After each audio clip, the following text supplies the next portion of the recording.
Live from the 607, it's the Ocho Duro Parlay Hour, where we're talking everything going on in the world of sports. Join in the conversation on social media with the hashtag ODPH, because here we go.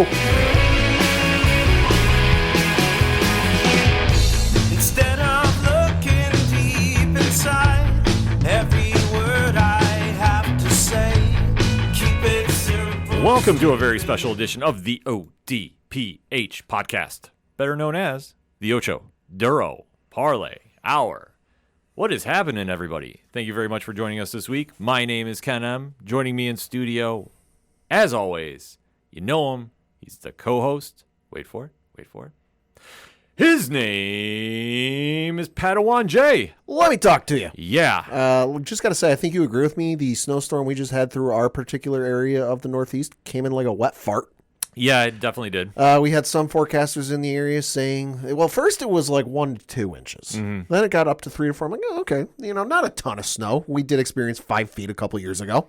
Not a ton of snow, but mild inconvenience. Mm-hmm. And then it got upped in some forecasters from 3 to 7, which I know is an odd range, but yeah, is what it is. So here I am thinking, all right, well, if it, hopefully it doesn't get too crazy. And then we woke up this morning, and I don't know about you, but I had maybe half an inch. Yeah, it definitely was not the snowpocalypse that some people were predicting. Mm-hmm. And unfortunately, that kind of threw a little wrench in our scheduling this week. So for you, the listener, you get a fusion episode of the ODPH. So we're going to be talking the entire parlay of topics. We're going to be talking movies, TV, comics, sports, and pro wrestling. It's all under one roof. And if you want to keep that conversation going after the show, Pad, where does everybody go to? ODPHpodcast.com. Right on. So if you want to go there for the T Public Store link, because it's beginning to look a lot like holiday season shopping time, isn't it? Yes. That's where you need to go if you want to get some ODPH swag for the holidays. Also, the Patreon link, one tier, $2 a month, and bonus content is there for you. The blog section, the classifieds, which has friends of the show such as 3FM Podcast, Dragon Master Games, Nerd Initiative. Oh, there's a lot of stuff going on with the fine folks over at Nerd Initiative. So if you want to find out about that, you simply click on there and you can get all the information, boom, right at your fingertips.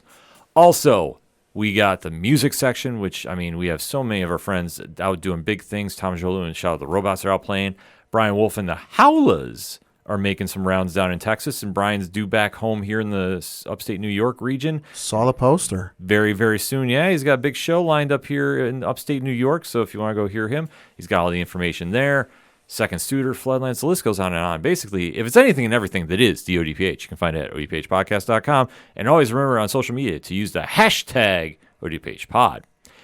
Kicking off this fusion edition of the show, we have to recap a wild week of NFL action. Week 14 got a little crazy, and we definitely have to dive into that. So we are going to do our usual recap of the week that was. So, Pad, kick us off. Yeah, we're going to start with my lock because I chose the Baltimore Ravens to defeat the Los Angeles Rams, which I figured they would, but I figured it'd be a lot easier than what they made it out to be because the Baltimore Ravens beat the LA Rams 37-31 in overtime. Lamar Jackson, 24-43, 316 yards passing, 3 touchdowns, 1 interception. Matthew Stafford, 23-41 for 294 yards passing, 3 touchdowns, no interceptions. Kyron Williams led the way for Los Angeles in rushing with 25 carries, 114 yards rushing, 0 touchdowns. Lamar Jackson led the way for Baltimore with 11 carries, 70 yards, no touchdowns. For receiving, it was ODB. Odell Beckham Jr., 4 catches, 97 yards receiving, and 1 touchdown. Then on the Los Angeles side, it was, who else? Cooper Kupp with 8 catches, 115 yards receiving, and just 1 touchdown. You have to say OBJ, my friend. Oh, sorry, OBJ. Yeah, so just for clarification, but this game was a bit of a surprise, I got to admit. Yeah. I thought Baltimore would come out and really want to make a statement win here. The Rams are nothing to sneeze about. No. The record doesn't really reflect how they play. Matthew Stafford, I give him kudos just for playing through this entire season with all the stuff he's come back from. Especially with Cooper Kupp being down, not really having all that great of a run game. Once you get past Cooper Kupp, it's kind of and obviously you got Puka Nacua, who stepped up for him, but then it becomes, well, who have you got for me lately? Yeah, I often refer to this Rams team as that Arizona Cardinals team with Kurt Warner, Anquan Bolden, and Larry Fitzgerald on it. Yeah, you're not wrong. I mean, funnily, you mentioned Arizona. They did lose to Arizona earlier this year. But that's what this team reminds me of. They're just all aerial attack. There's really nothing on the ground that really makes you worry about. I mean, Kyron Williams had a great game running, 25 for 114, but still. So did Arizona in those days. Exactly. Like I say, they had flashes of brilliance here and there. But that all being said, Baltimore really played a gritty game. I mean, overtime, anything can happen. They really stepped up, and obviously getting a punt return back to seal the game is a huge move for them. That does help. And especially in an AFC division that is all types of crazy right now. Baltimore really wants to make sure they have home field advantage throughout the playoffs. Lamar Jackson is playing at such a high elite level. Yeah. I don't think he's getting enough credit for being in that MVP conversation, but there's so many great candidates this year. We often forget about someone like Lamar who's really doing this very quietly under the radar. Yeah, I mean, this is kind of one of the things you see with a lot of sports where there's only one MVP award. So you get a lot of guys who are lost in the shuffle. Yes. That's kind of why I like baseball set up a little bit better, because it can give shine to two individuals. You've got the American League and the National League, although National League have fun with your 10-year MVP award winner. We'll get to that later in the show. But no, that's the thing is like Lamar's had a great year. But he's kind of fallen by the wayside just because of the years, Dak Prescott has had, Brock Purdy has had, Christian McCaffrey's had, there's probably, honestly, and this isn't a slight against Lamar, if you were to go and list, say, anybody's top 5, top 6 MVP candidates, Lamar might fall towards the bottom of that list. And it's not a slight against him. Right. It's just the way those other guys are playing. Well, the one thing that he does is he's not putting on a lot of highlights. No. Nor does he need to, because all he does is has 10 wins. That's the big takeaway that he needs to focus on, and he's doing it the right way. Historically, also, you don't want to be in the playoffs with the MVP. Exactly.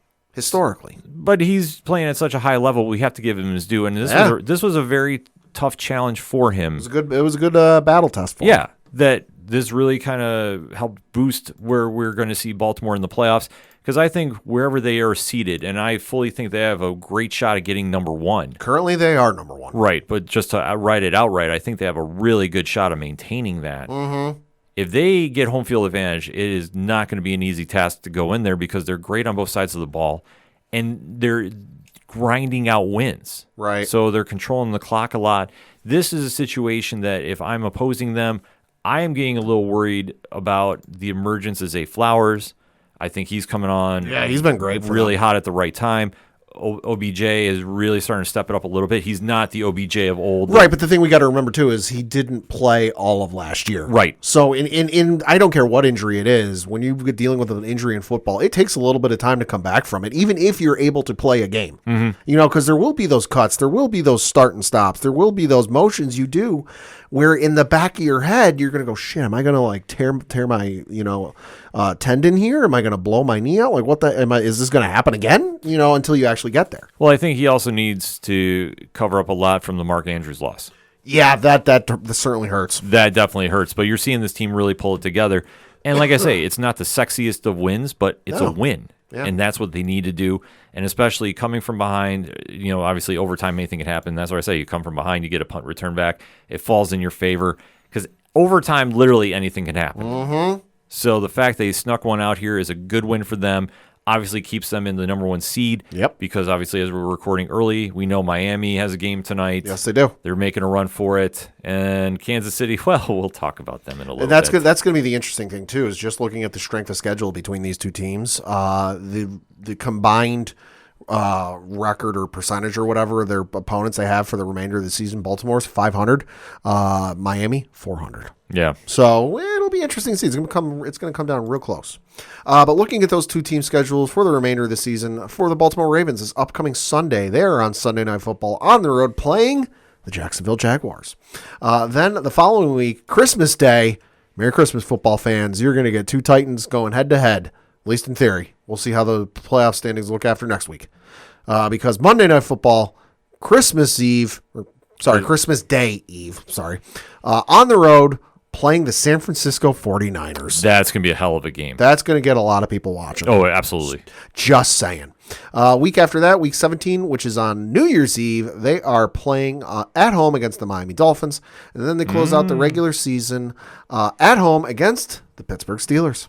They haven't announced anything about that game getting flexed with Miami, have they? They have not. It is still currently listed at 1 p.m. Eastern on CBS. Or, you know what, actually, come to think of it, because I'm not looking at the schedule right now. I will pull it up. With New Year's Eve, are they even doing one at 8 p.m.? I can look. Yeah, I was going to say, I don't think they would be doing a flex. Well, that's interesting how they're going to kind of schedule that out. But See, week 17. Oh, my Lord have mercy. Let's see. There is a Sunday night game. okay. It'll be interesting to see if they flex it, though, because it's currently scheduled to be Packers at Vikings. Oh, they'll flex it. They absolutely will flex it. For Baltimore, Miami, I fully will call that one right now. That's the only thing with the holidays. They always get kind of crazy with the schedule. So give you a little peek behind the scenes here. And then for the LA Rams, this upcoming Sunday, they are at home playing the Washington Commanders. Bum, bum, bum, bum, bum. Then on week 16, they are on Thursday Night Football playing the New Orleans Saints. Week 17, they are on New Year's Eve. They are on the road playing the New York Giants. And then week 18, on the road playing the San Francisco 49ers. Well, it'll be an interesting stretch for them. I mean, I think the 49ers game, they might get the benefit of the luck of starters sitting. Mm-hmm. So for the Rams, I mean, obviously their playoff hopes are out as far as I'm concerned. So really nothing to write home about with them. But for Baltimore, interesting stretch of games going down there. And I say, after that San Francisco game, the Miami one is going to be one I guarantee you is going to get flexed. And that is going to be the game we're going to be talking about going into the playoffs. Speaking of games we're going to be talking about, because, boy, I thought my leap would go a lot of different ways. Oh, boy, here we go. I chose the Philadelphia Eagles to beat the Dallas Cowboys because I figured, hey, listen, Dallas, as of going into this game, had not beaten a team over 500. They'd beaten a team at 500. They'd beaten a lot of teams under 500, but they'd yet to beat somebody over 500. And I'm thinking, you know what? Philly, coming off that god-awful game the week prior against San Francisco, they're going to turn a new page. Turn over a new leaf, as it were. They're going to want to come out and stick one to their in-division opponents there, the Dallas Cowboys. Dallas Cowboys must have found out and went, yeah, bet. Because the Dallas Cowboys won by the final score of 33-13. Dak Prescott, 24-39, 271 yards passing, 2 touchdowns, no interceptions. Jalen Hurts, 18-27, 197 yards passing, no touchdowns or interceptions. DeAndre Swift led the way in Philly for rushing with 11 carries, 39 yards, no touchdowns. Tony Pollard led the way for Dallas with 16 carries, 59 yards, no touchdowns. For receiving, it was Jake Ferguson leading the way for Dallas with 5 catches, 72 yards, no touchdowns. And A.J. Brown led the way for Philly with 9 catches, 94 yards, and no touchdowns.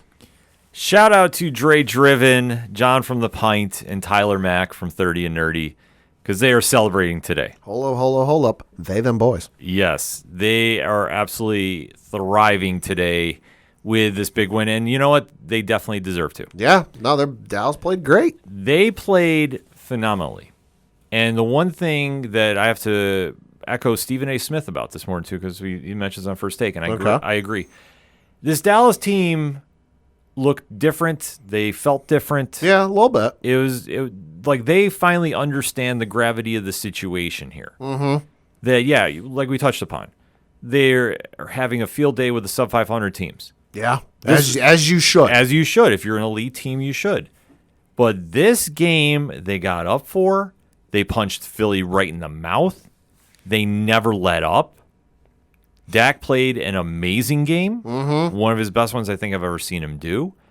They keyed in so much on Jalen Hurts, they made him a non-factor, which is wild to think about. And it's not even the up front 4 or 5 guys on the line, because Jalen only got sacked once. Right. They had another guy, Brandon Mann, come in for 1 attempt and completed 1, but he didn't get sacked. So there was only 1 sack on Philly's side the entire game. So it's not like the Dallas defensive line was imposing their will. It's a kudos to the linebackers and the secondary for being shut down. Mm-hmm. Oh, yeah. Because as dynamic as Philly's offense is, when you look at Brown, Devontae Smith, Godare, who's not the greatest tight end, but he's pretty good. Mm-hmm. He's not bad.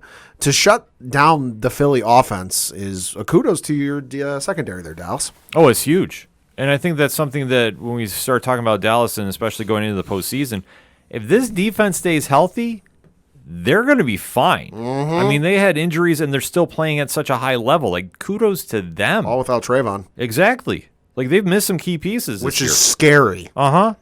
But you think about Stephon Gilmore, he had an amazing game. Hey, listen, I appreciate the hell out of that guy. I mean, I did too. Former Patriot. Former Bill, too. Yeah. But, you know. Gilly. Those are some times ago. But I can appreciate what he's doing in Dallas because he's really stepped up, especially when you talk about Trayvon Diggs being out of the lineup. You have a real solid defensive force that is going to give some teams fits. And especially for a Philly offense that has been putting on a lot of points, they did not look like the Philly of old.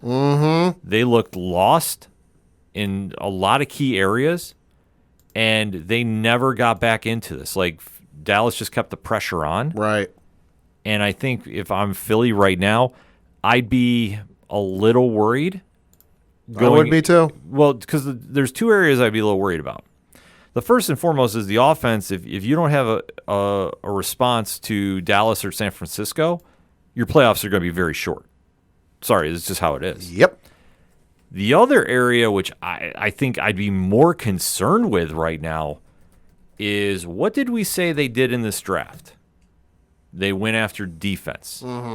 And defense was the only key area that we thought they were really looking somewhat shaky on at the beginning of the season. Yeah. Or preseason, obviously, and then they came in and obviously was looking very, very scary.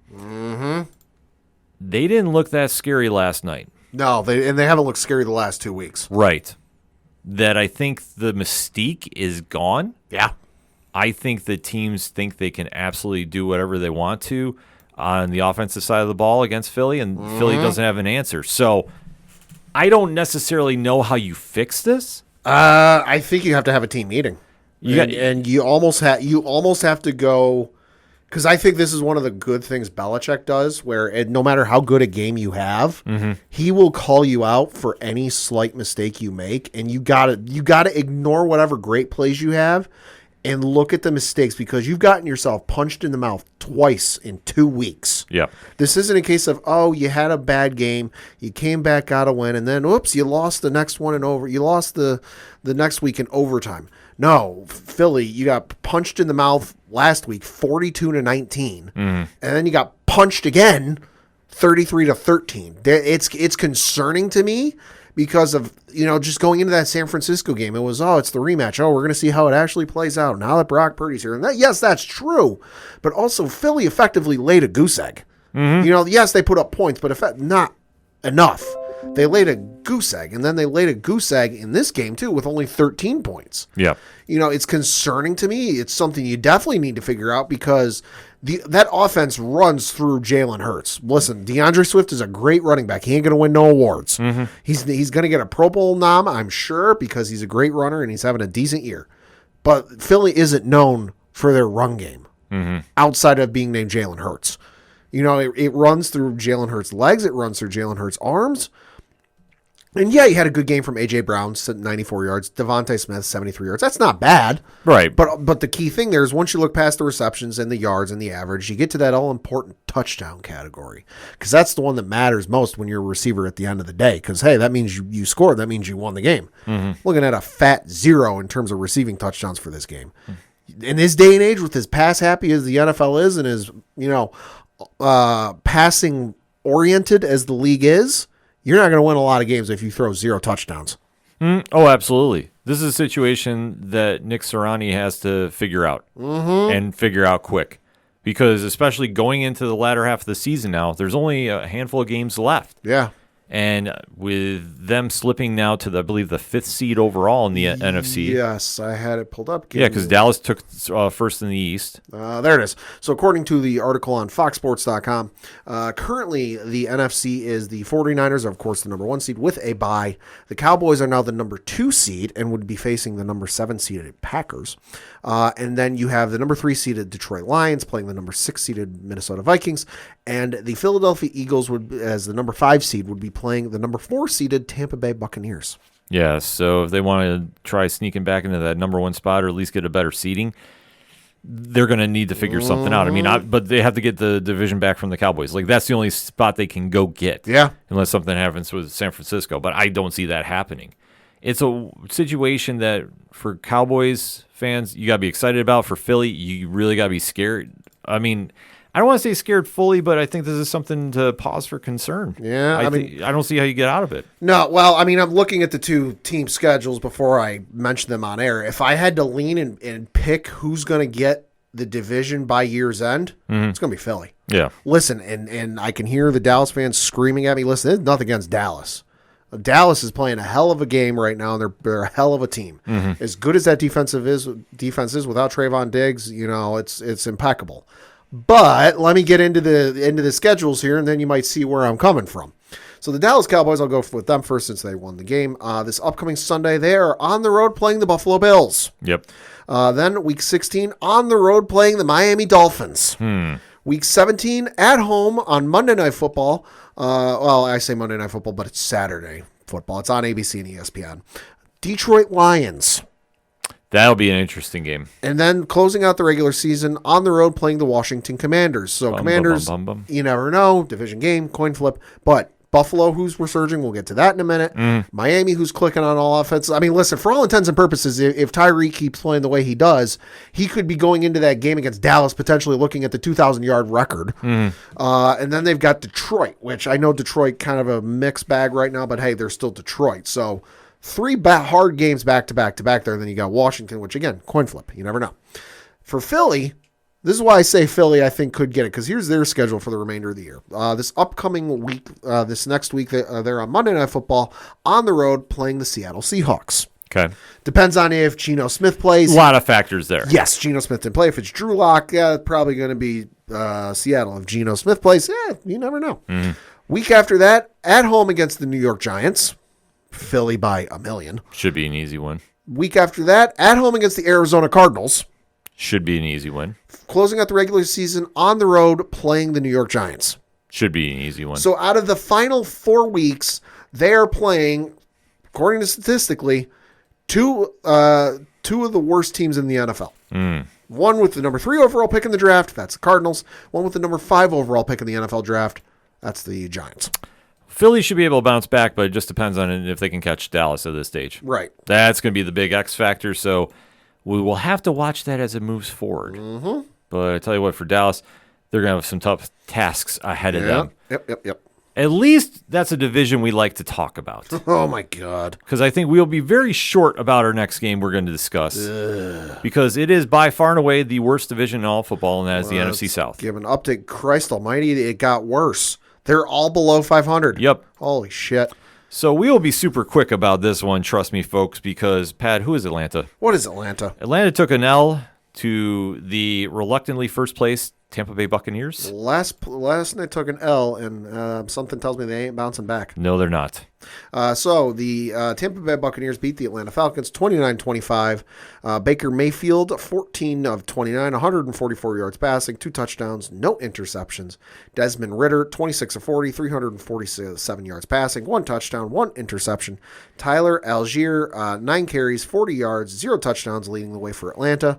In rushing for Tampa Bay, it was Rashad White, 25 carries, 102 yards rushing, 0 touchdowns. For receiving in Tampa Bay, it was, who else? Chris Godwin with 5 catches, 53 yards, no touchdowns. And then for Atlanta, it was Drake London with 10 catches, 172 yards receiving, no touchdowns. If there's a highlight for Atlanta, it's that stat line. I was going to say a highlight for fantasy football owners, Kyle Pitts, 1 touchdown. Hey. 57 yards, but still. Honestly, I'm not going to spend a lot on this game. There really isn't anything nice to say. Tampa Bay fought back to get the lead late. Tampa Bay's scrappy. They're kind of like the Indianapolis Colts in a sense. In a sense. Or the Chargers. They're kind of a good mix in between because Tampa Bay should be doing better.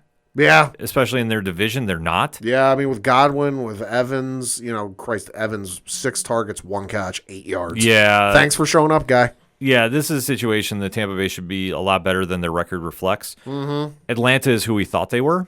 Not good. No, they're not good at all. I feel bad for Drake London and Kyle Pitts. Hell, even Bijan Robinson. Well, Robinson, remember at the beginning of the season, everybody was touting him as the next great running back, and I'm sorry, the system you're in right now is not really reflecting that. Well, and again, it's coming off of another one of those scenarios where great year in college, not necessarily translating, although that could be more up to the system. I think it's more of the system right now. I mean, I want to see what he does next year, to be honest with you. But I think for right now, Atlanta has just got so many issues with it that the fact they're 6-7, I think, is a highlight of itself. Hey, Atlanta, if you need a head coach or a new OC, I can think of one guy who's currently unemployed. Yeah. Certain guy by the name of McDaniels.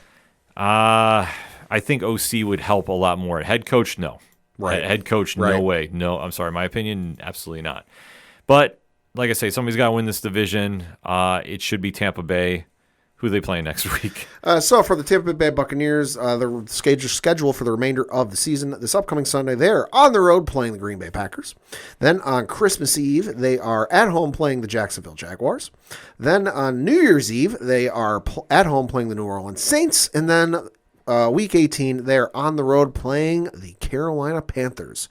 So they'll get at least one more win in those final four stretches. They should. Not too sure about the other two, but we'll see. For the Atlanta Falcons, they are, oh God, if you willingly watch or go to this game, you hate yourself. This upcoming Sunday, the Atlanta Falcons are on the road playing the Carolina Panthers. Tickets are, and this isn't a joke, like you know how you go to ESPN, you can look at the team schedule and it tells you tickets is low? Yeah. You can get a meal at Subway for more expensive than these tickets. Jeez. Tickets are as low as $6 for that game. Yowza. Yikes. Week after that, they're at home against the Indianapolis Colts. That might be a good game. You never know. Then week 17, on the road. God help the fucking Atlanta Falcons for this game. On the road in Chicago on New Year's Eve. They're going to freeze. They're going to freeze, but I will say this. The last time I can really remember them having a high-profile game against the Bears at holiday time was one of the most hard-hitting games I think I've ever seen. So that's true. I'm hoping for that. And then they close out the regular season on the road in New Orleans playing the Saints. Well, somebody's got to win this division, so maybe they can. Can we just relegate? Can we get like English Premier or like FIFA soccer rules, UEFA soccer rules, and just relegate the entire NFC South? I'd have no problem with that, to be honest with you. Absolutely none. Because, I mean, the only other way they can sneak in the playoffs is if they blame it on the refs. Yeah. Allegedly. Allegedly. Because let's get into it. This was my leap. Yeah. And I know there's a lot of storyline with this. The Buffalo Bills circled the wagons. It was ugly. It was not pretty. Yeah, it was. But thanks to one egregious penalty, everything changed. The Bills are still alive on paper. Kansas City in front of Taylor Swift and company showed a side that I don't think they are going to live down anytime soon. No. Nor should they. Nor should they. Agreed. Let's talk about it, Pat. So the Buffalo Bills defeated the Kansas City Chiefs 20-17. Josh Allen, 23 of 42 for 233 yards passing, 1 touchdown, 1 interception. Patrick Mahomes, 25 of 43, 271 yards passing, 1 touchdown, 1 interception. Clyde Edwards-Helaire led the way for Kansas City in rushing with 11 carries, 39 yards, no touchdowns. James Cook led the way in Buffalo for rushing, 10 carries, 58 yards, no touchdowns. Josh Allen should note 10 carries, 32 yards, 1 touchdown. For Buffalo in receiving, it was James Cook. 5 catches, 83 yards, 1 touchdown. For Kansas City, it was Travis Kelce, because duh. Yeah, no surprise there. 6 catches, 83 yards, and although it says 0, should have technically been 1 touchdown, but we'll get to that. The easiest way to describe this game is Kansas City faltered at the end because they weren't paying attention. And that's the easiest way you can describe it. Because what is making all the national news, and you have seen this time and time again if you're a sports fan, is when they were driving down the field at the end of the game, Kadarius Toney, who has had a less than stellar, in my opinion, career in Kansas City, To say the least. to be polite, was lined up directly with the football. He did not check in to the line judge or the referee to see where he was. Pad, what is this penalty called? Offensive offsides. Correct. Not something you hear every day. It's not something you hear, but this has been a penalty they've been really focusing on the past couple of years. And if you don't think, he was offside for whatever reason, take in mind what was asked to the ref by the pool reporter after the game, because at that point, Patrick Mahomes had made his comments and Andy Reid had made his comments, egregiously, might I add. And the referee basically said, and I'm paraphrasing, yeah, that's cool and all, but like also you got to factor in the sideline ref couldn't even see the ball past his helmet. Exactly. And that was also true on the broadcast. So it's a penalty. And granted, maybe it's something new that some did not understand. I don't understand the uproar that is happening about this other than Kansas City, you might not be as good as you thought you were. Even if, they hadn't called an offensive penalty or offensive offsides on this, they also could have called an illegal formation on this because I can't take credit for this. I saw this on social media today, and I spent the last couple of minutes trying to pull it up here. But I saw this photo on social media where, and I'm going to try and zoom in here because, of course, the friggin' font is microscopic. But basically what it says is Article 3, player on line of scrimmage. And I'm guessing this is from the online NFL rulebook you can look at. Yeah. It says, quote, a player of Team A who is on the line of scrimmage must have his shoulders facing Team B's goal line. Item 1, non-snapper. If he's not the snapper, no part of his body is permitted to be in the neutral zone at the snap, and his helmet must break a vertical plane that passes through the belt line of the snapper. The one guy, and I'm showing Ken this same photo here, this dude is way off of where he should be. Oh, absolutely. So it's not on top of things. It's, offensive offsides, but also an illegal formation. Now, the thing that Mahomes and Reed are griping about is, well, they never told us.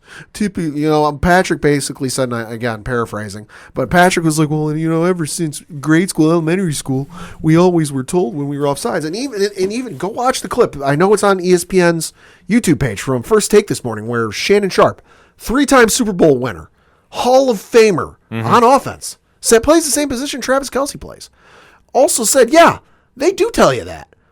Only if you ask, though, and they're not behooving to just go out of your way and tell you. He said, now, and also Rex Ryan brought it up on Get Up this morning on ESPN, and the head coaches will be told, but only if it happens a bunch. They don't go every single time and go, hey, gotta get your left tackle back. Hey, gotta move your right tackle up. Like, if it happens repeatedly, they'll give you a, hey, if you don't fix this, we're going to have to call you for a flag. Yeah.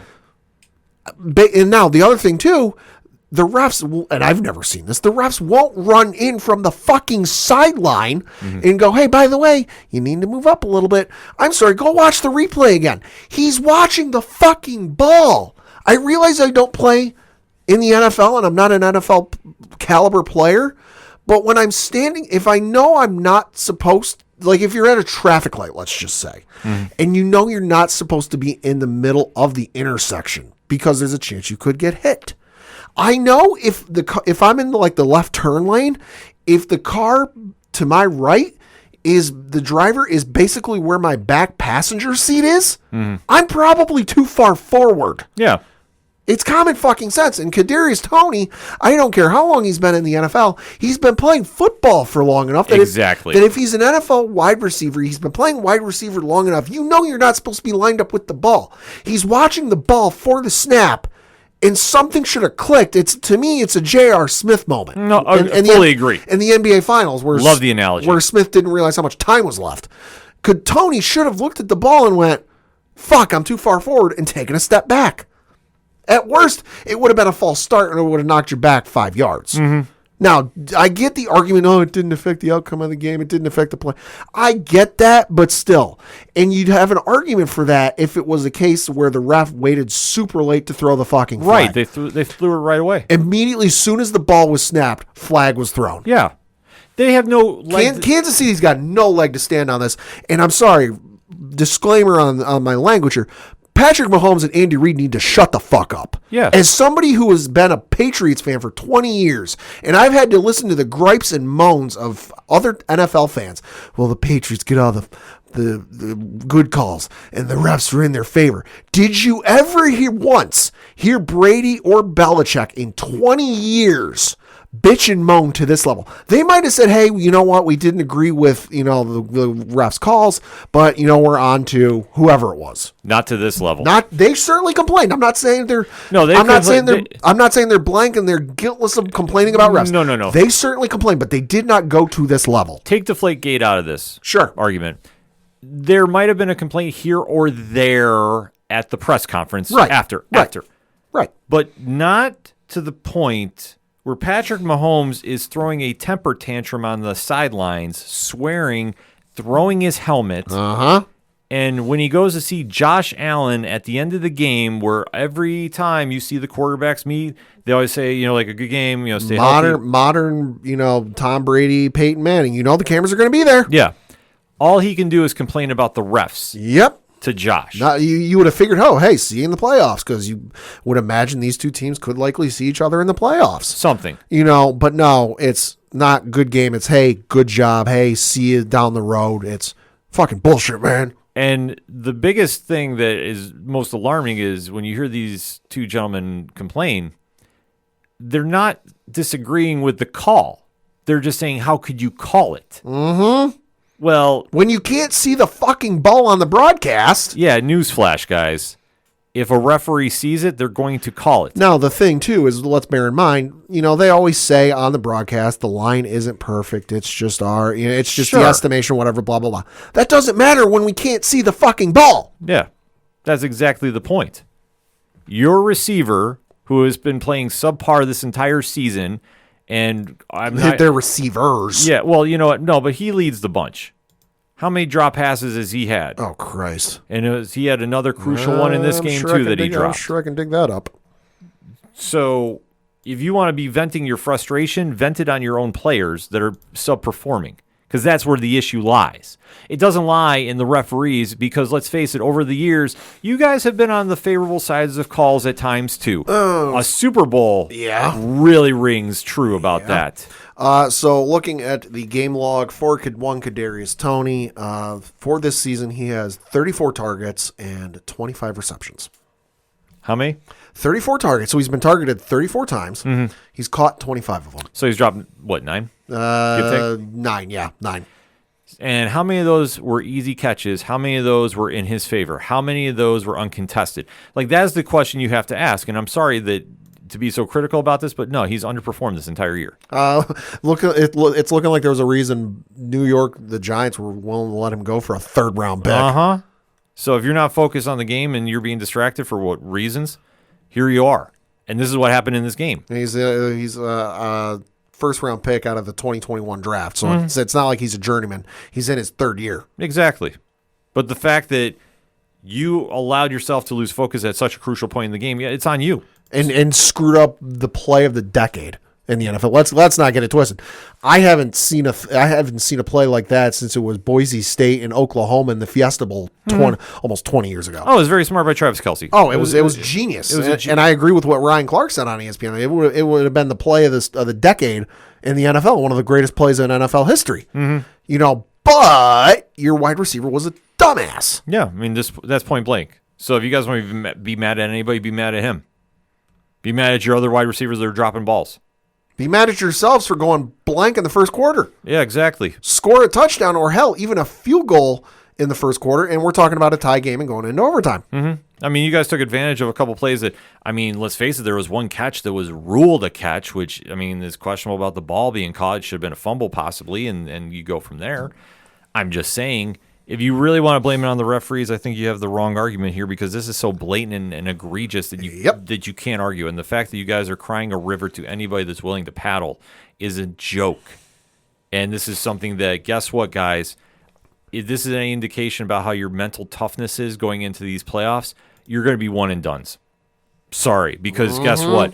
You're now no longer in that number one seed hunt. You're going to have to go on the road, arguably, to go face somebody in the second round if you make it that far. Right now, the Kansas City Chiefs are the number 3 seed playing the Pittsburgh Steelers. Yeah, so like I say, they'll have the fortunate advantage of the Steelers coming there. Yep. depending if the Steelers make it, because obviously injuries have hit them at the worst possible time. We'll get to that in a minute. Right. So chances are they might be facing Buffalo again, Yeah. depending on how that goes, or even a Denver who's sneaking in and getting hot at the right time. Let's ride. The whole situation here is Kansas City is crumbling before our eyes. The Bills scrapped. Granted, they probably should have lost this game. I'll be the first one to tell you that. I thought they were going to. Well, you know what? Their defense collapsed in the second half again. And this is a trend that unfortunately has been going on for quite some time this season. Their defense is getting banged up. They're getting injuries at the worst possible time. Right. And the fact that they're not having their team step up to just at least maintain and do a stop. I'm sorry, if you know Travis Kelce's on the field, double cover him, and you make Mahomes beat you with another receiver. Do the same thing you did for Gronk, which unfortunately is go low. But when these guys are that big, it's about all you can do. Exactly. I mean, if Rashid Rice is going to beat you, okay, because you know what? He's playing out of his mind right now. Best receiver on that team. Fully agree. So I get that. But I would say I'm not worried. Make Tony beat you. Oh, I'm sorry. That's not going to happen. No, unless you're playing Madden on easy. Right. But this is a situation that for the Bills, yeah, they're lucky they snuck one out. It was a good win. It'll boost up some morale that they desperately needed because they're literally going to have to run the table to get in the playoffs. Yeah. And I don't think they're going to do it. It ain't going to be easy. Well, let's talk about their schedule. So their schedule the next couple of weeks is upcoming Sunday. They're at home against the Dallas Cowboys. That's going to be a tough game. Week 16, they are on the road playing the Los Angeles Chargers.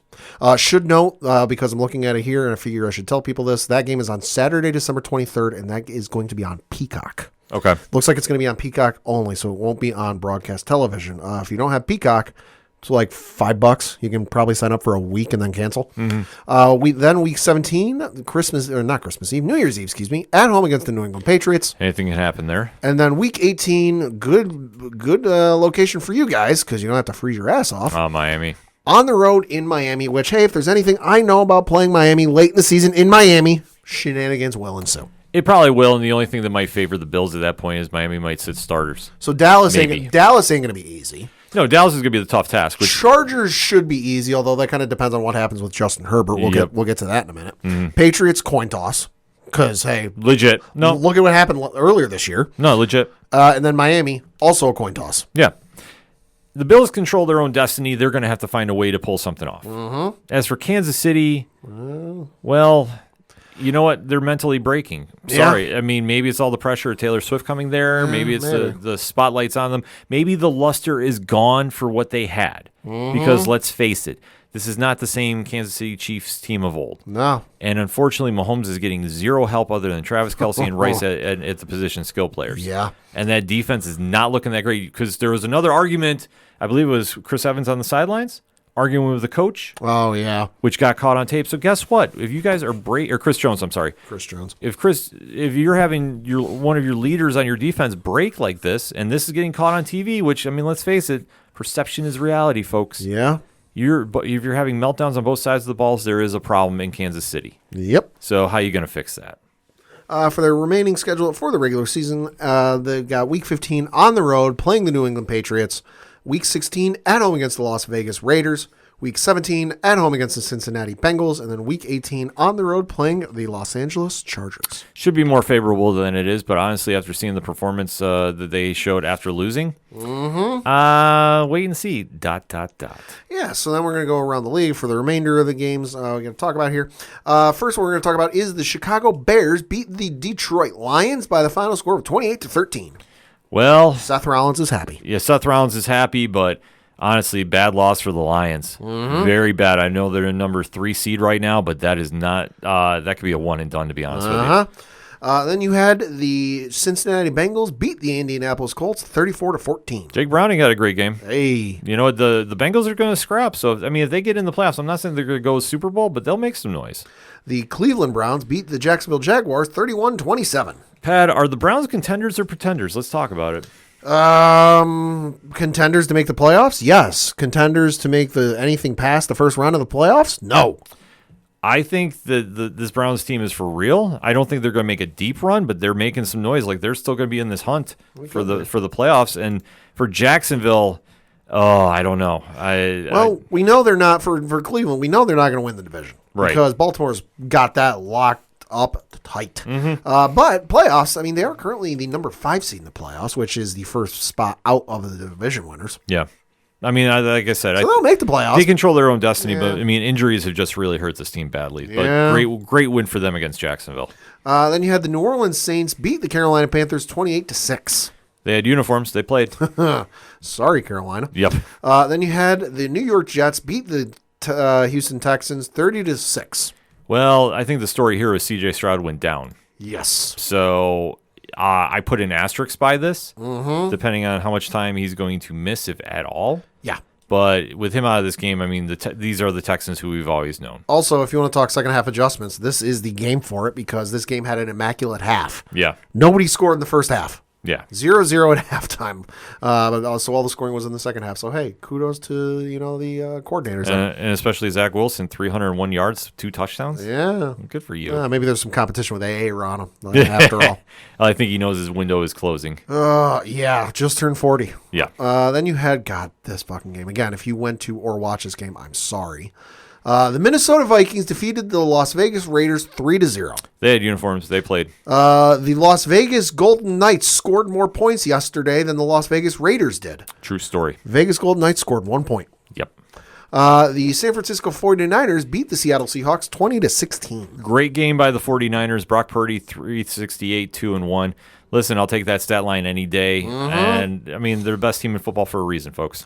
Geno Smith, who knows how long he's going to be up, but it Yep. is not a good time to be hurt for the Seattle Seahawks. Right, they're still in playoff contention, but not looking too good. Then you had the Denver Broncos beat the Los Angeles Chargers 24-7. Let's ride. Yeah, Broncos surging. Surging at the right time. I mean, let's face it, we all writ them off for dead, but they're back. And then we mentioned Justin Herbert. Who knows how long he's going to be out for the Chargers. Currently listed as doubtful, but it does say, according to the injuries list on for the Chargers on ESPN.com, quote, Herbert isn't expected to be available for Thursday's game against the Raiders while he recovers from a right index finger fracture, Adam Schefter of ESPN reports. Yeah. So we'll have to wait to see how it all shapes up there, but a lot of storylines coming out of this week's NFL action, so definitely hit us up. Still got one more. Oh, we do? We do. We got to talk the Thursday game because that was my team. The New England Patriots. Oh, that's right. Yeah, we actually got to talk about a Patriots win. I know it's a rarity. I was going to say it. There's only been 3. But the New England Patriots defeated the Pittsburgh Steelers 21-18. Bailey Zapp, 19 of 28 for 240 yards passing, 3 touchdowns, 1 interception. Mitch Trubisky, 22 of 35 for 190 yards passing, 1 touchdown, 1 interception. Mitch Trubisky also led Pittsburgh in rushing with 8 carries, 30 yards, 1 touchdown. Ezekiel Elliott led the way for New England with 22 carries, 68 yards, no touchdowns. For New England, it was Juju Smith-Schuster with 4 catches, 90 yards, 0 touchdowns. Got to note, though, Ezekiel Elliott, 7 catches, 72 yards, 1 touchdown. So he had over 150 or about 150 yards of total offense, which, hey, good showing for him. He's on a 1-year deal with New England and it'll probably get him signed someplace. Yeah, I'll take that. And for Pittsburgh in receiving, it was Deontay Johnson with 3 catches, 57 yards, and 1 touchdown. Should also note, with this loss, the Pittsburgh Steelers became the first team in NFL history to lose back-to-back games against sub-500 teams that are like 8 games or more below 500 in consecutive weeks. It's never happened in the NFL except for this one time. This Steelers team is very puzzling. Oh, tell me about it. I mean, Trubisky is not the guy. We know that. He's a great backup. Should be in Buffalo. The over-under for this was Pittsburgh by 5.5. Or no, excuse me, the line was Pittsburgh by 5.5. The over-under was like 30.5, which was like the lowest over-under in the NFL in like 5-7 years. Well, both offenses are not great. Oh, I know. There's a reason I didn't watch this game because I'm like, the Patriots suck. Pittsburgh's going to not exactly destroy us, but it ain't going to be pretty. I figured TJ Watt had set the goddamn NFL single game sack record in this game. Yeah. That didn't happen, but it hit the first touchdown, and I'm like, oh, okay. And then the second quarter happened where they put up 2 more touchdowns, and I went, what the fuck is happening here? Yeah, I mean, that's a question about this Steelers team. I mean, they are struggling badly. And for the Patriots, I mean, they're playing with house money. Nobody's expecting them to do anything. So is Bailey Zappi the guy? No. No, fuck no. No, I mean, I think people always ask me, and I'm like, listen, there's a reason they cut him in preseason. Yeah. They still brought him back, but there's a reason they cut him when they could have held on to him. Yeah. Hey, all that matters, Still got the number 2 overall pick in the NFL draft. Yeah, I was going to say, that's the only thing that matters to you. Still got the number 2 overall pick. I realize we're tied with Arizona with 3-10, but so same record, same win percentage, but our strength of schedule is slightly weaker. Yeah. So that's how we're in second place. Take it as it is. I'm taking it as a win. That said, we got a lot of headlines to talk about, so definitely hit us up on that hashtag ODPH pod. What is your takeaways from Week 14 of the NFL? We want to have that conversation. But we're going to take a quick break first. We'll be right back. Do not adjust your dial, or well, your phone, your watch, or whatever the heck you're using to listen to the awesome podcast you're currently listening to. I am the Duke of Nerds, Tyler Mack, and I am here to tell you that being a nerd can be a bit overwhelming, especially after 30. Life moves pretty fast in our nerd culture, and if you don't take the time to notice things, you miss out. That's why I'm here. As your Duke of Nerds, I am charged with educating, enlightening, and entertaining you on all things nerdy. I do it by running the 30 to Nerdy podcast.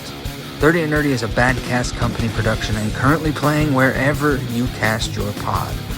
Follow along each episode using the hashtag 30andNerdyPod. And check out what all is going on at 30andNerdyPodcast.com. Whether it's DC, Marvel, comics, or video games, I have got you covered.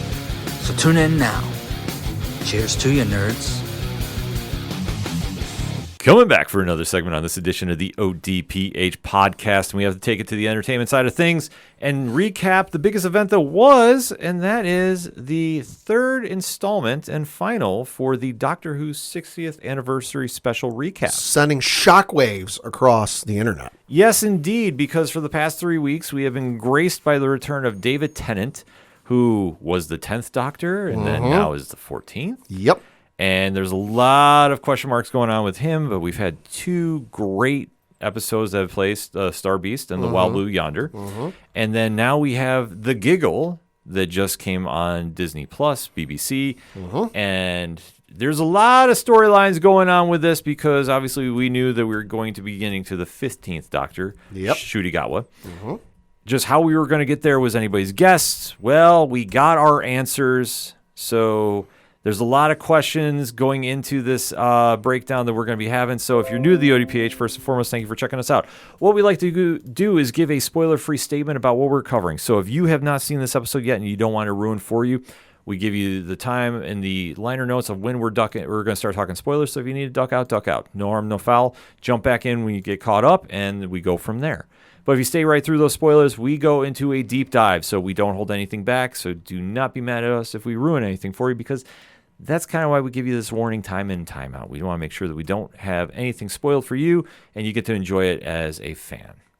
So that being said, Pad, what is your spoiler-free statement about the Giggle for Doctor Who? Well, so after last week's episode, which I wasn't here to talk about, which was for me a bit of a nothing burger, a decent episode, but like the CGI just kept pulling me out of it. Yeah. This was a phenomenal episode. I wasn't sure what to expect because obviously the mystery up to this point is why has David Tennant returned to play the Doctor, or more specifically, why has, that likeness returned? Just because, as has been tradition with Doctor Who since it premiered 60 years ago, whenever a new Doctor, or whenever the Doctor regenerates into someone new, it's always a new face. Right. It's always a new actor or actress, to take on the role. It's never been the same person coming back, a la Sean Connery in the Bond franchise, coming back to play the role again.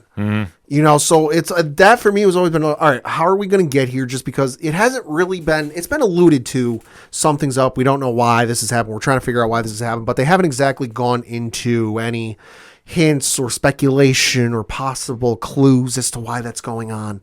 It's kind of been left on the back burner a little bit, or lingering just out of eyesight. So going into this, I wasn't sure what to expect. I had a lot of high expectations because like we said, this is the final episode for the 60th anniversary. After this, it's the Christmas special, which which I had to figure, okay, the Christmas special is going to be with the new Doctor. It's not going to be Tennant returning for another Christmas special, surely. So I was excited to see how they got from David Tennant to, the new regeneration and what would happen. And just kind of how, Neil Patrick Harris would factor into this, just because he's a great actor. He does a lot. He's been in a ton of great roles. I was excited to see him, excited to see what would happen, and just excited overall for this in general, that I was anticipating going to watch this and hitting play. And when I finally did, I was thrilled and amazed. Yeah, this episode had a lot going on with it. And for it being the end for now, I thought it was a great introduction for the next Doctor. Yeah. I really don't know where we're going, though, after this. I think they kind of tipped their hand a little bit, which I'm not mad about. They're definitely hinting at some stuff. But I was kind of like, okay, this is an interesting ploy to get from point A to point B. But I thought this was arguably the strongest of the episodes. Yeah, I'll agree with that. But obviously with Neil Patrick Harris playing the Toy Maker, that does help a lot. Yeah, it does. And especially when you have, much like anything we talk about in comics, when you have a great hero with a great villain, it usually amps up. There's a difference when you have, Batman versus Clayface and then Batman versus the Joker. There's just a different element involved in it. It's not to say that one is, Clayface is a joke, so to speak. But when you have a real A-list villain to go against your hero, it brings out the best in them. Yeah. And you could definitely see in the scenes with Tennant and Patrick Harris, yeah. That, they've got great chemistry. Oh, yeah, you could just see it, and that's you're like, okay, I want to see more of this. And what's funny is Neil Patrick Harris had never heard of Doctor Who before he got cast for this. Yeah. So this from an article on entertainmentweekly.com, quote, Doctor Who showrunner Russell T. Davies tells Entertainment Weekly that the American actor was completely unfamiliar with the beloved science fiction series when the executive producer approached Harris about playing a villain called the Toymaker on this Saturday's final 60th anniversary special episode, The Giggle. Quote, he'd never heard of it in his life. Bless him, Davis says with a laugh. I was lucky enough to work with the great man on a show called It's a Sun about the AIDS crisis in the 1980s. And working with him was such a joy. The Toymaker, he's kind of the good god of games, so he shuffles cards, he does magic tricks, and all of that fits Neil Patrick Harris. If you go through agents, they often tell you to go away. I was able to just send a text saying, do you fancy reading this? He read it and literally phoned me up going, let me get this straight. So the Doctor's an alien, right? I was like, oh my God, you really have never heard of Doctor Who. But he couldn't resist it, and he came to Cardiff, and we had the most spectacular time, close quote. I can believe it. Yeah, I can too. The one thing is, even though the Doctor has been around for 60 years, unless you really are into the fandom... Or some folks. Right. It can pass some people by. I know it's a wild statement to make. My fiance had no idea of it until I started watching the specials. Right. Because, like I say, it's a very unique fandom. It's a great fandom. Very passionate. Yes. But it's something that, unless you have a very high tolerance for time travel, because some people don't, and that, this is not a shot at anybody. This is just honest fact. Yeah. Unless you have a high tolerance for a lot of things that can get messy with that, you're not going to be that very energetic to go towards it. But once you get into it, it definitely locks you in because it's brilliantly written. The acting's always been top notch. There's a lot of wind to it that you just have to get yourself immersed in it. Yeah. So I can understand why if he didn't, because obviously he's got a lot going on. Harris just has a lot of great things happening. But to see him here, I think definitely added something to it. Yeah. And you could see it really resonating through this cast, and especially to where we're going after this. So I think they ended things on a high note. I'm excited to see where they're going. I'm a little confused, though, but you know what? That's the beauty of the show. You stay tuned to watch. So that being said, let's get into that spoiler talk. So in 3, 2, 1, Pad, talk to me. The episode, like I said, was great. It was, the strongest of the 3 episodes. If I had to rank them, it'd be 3rd episode, 1st episode, 2nd episode. I loved everything about this. The mystery, the intrigue, the kind of how the heck are we going to get from A to B. I knew we had to get from A to B, but it was just kind of like the how are we going to get there? What's going to happen? And the implications with this episode, there's certain characters they hinted at and mentioned that we didn't necessarily see. But when you see the episode play out the way it does, you go, oh shit. And then just kind of the implications of there's been 2 hints of a stronger power or a higher power or whatever it was they said in the first episode and this episode.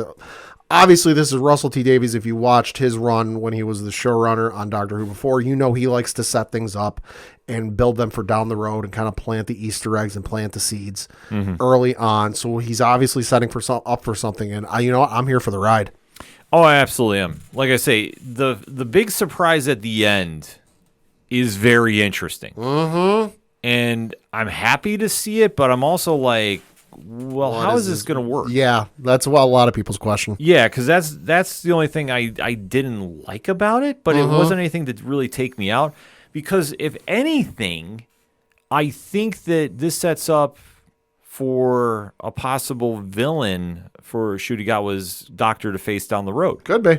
Because I think with what Neil Patrick Harris did with the Toymaker role, I think that this could be another great addition to the Rogues Gallery. Could be. And I think that you're going to hear a lot of fans talk about this, and that's going to be good to build that up. And I think that from all signs that I saw on the show, I mean, you saw Harris just dived into this role. Yeah, he did. He really ate this role up and was perfect for this role. Yeah, so I fully think he's coming back at some point. It could be. I'm not going to say... They'd have to write something in and make it kind of wonky, but that's what Doctor Who does, wonky things. Oh, exactly. Like, there's no real escape for him. So if they want to bring him back, I think all parties are going to make it happen. Mm-hmm. But as this story kicks off, where we were for the Wild Blue Yonder... Doctor and Donna wind up appearing back on Earth. All hell is breaking loose, and nobody really knows what's going on. Yep. They open up in 1925, though, and it's in Soho. Which is in a part of London. It's on the West End. Right. And then we get introduced to John Logie Bard, who is a very, very famous person. Yeah, he's the guy who invented and demonstrated the world's first live working television system. Took place on the 26th of January in 1926. Yes, John McKay is playing him.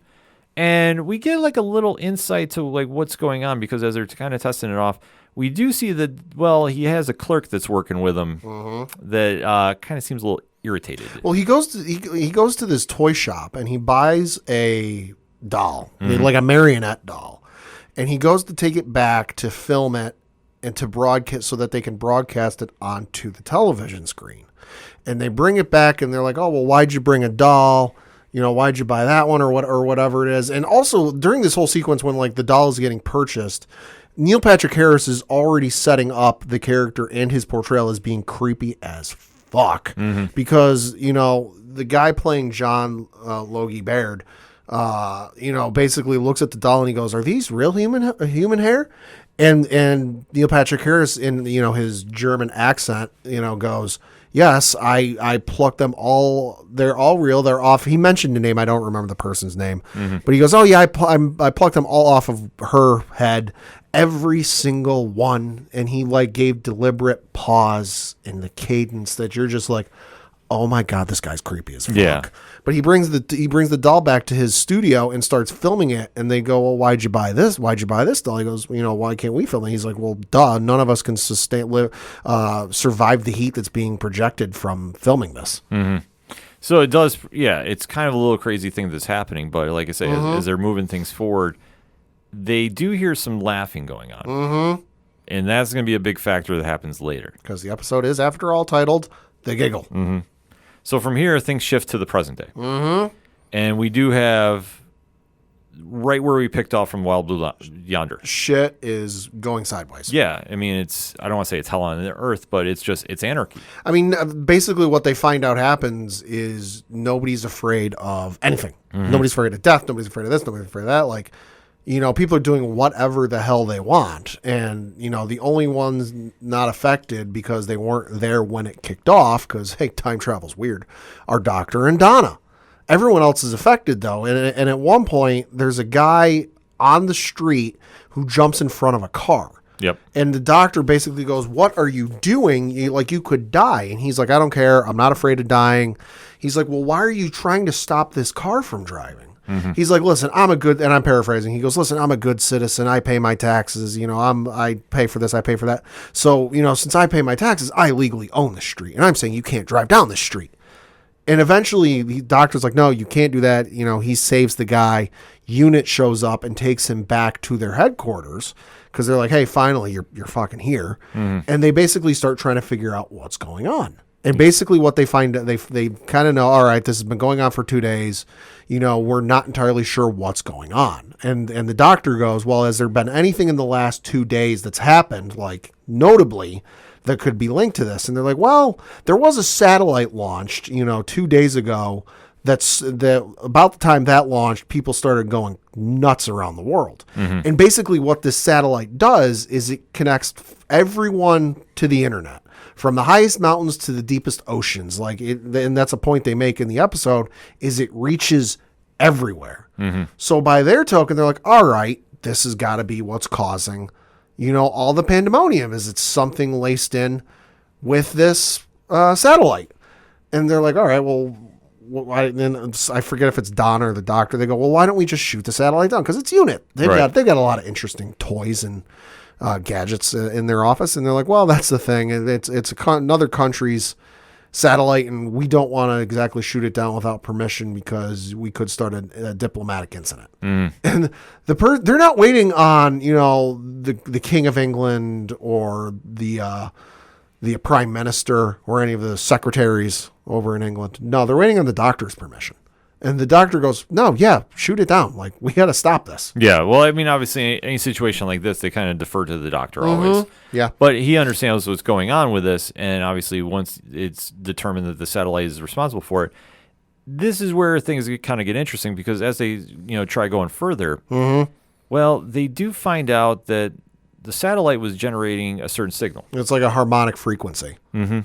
And it ties back to that period in 1925. Right, and it's a frequency that, like, it's a set of notes. They put them out. They put them on a sheet of paper, and they figure out, oh, these are notes on a music scale. And Donna hums the tune. She's familiar with music. She goes, wait a minute, that's familiar. Where do I know that from? It's like an earworm. And they then figure out that it's a tune from, it's a laugh from the original broadcast or the original televised recording, whatever you want to call it, from 1925, 1926, and what the was broadcasted then.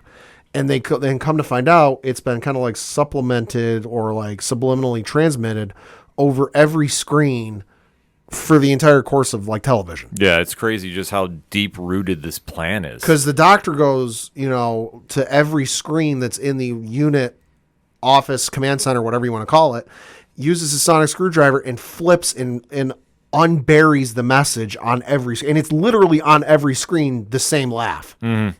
It's crazy to see how this is played out, but yeah, it's going back to the whole dummy from the original toy shop. And that laugh that we heard, that obviously before we time jumped back to the present day, yeah, we knew about this. So that's how, I love how they kind of just deep rooted that. Yeah. Because this prompts our favorite duo to go get into the TARDIS and go back in time. Because they figure, all right, well, if it's coming from 1925, we got to figure out how to stop it. Yeah. So when they get there, well, this is something that I thought was kind of a little bit of curveball. Because the doctor wants to go alone. Yeah. And this is kind of an interesting scenario because he's never in the past really wanted to go alone. Right. Well, so they go up to the toy maker's shop, and there's a little bit of cat and mouse, hide and seek, peek behind, duck and dodge thing, because obviously Neil Patrick Harris's character is just fucking with the doctor, right? Like he knows who the doctor is, but the doctor hasn't yet figured out who it is. But they go into the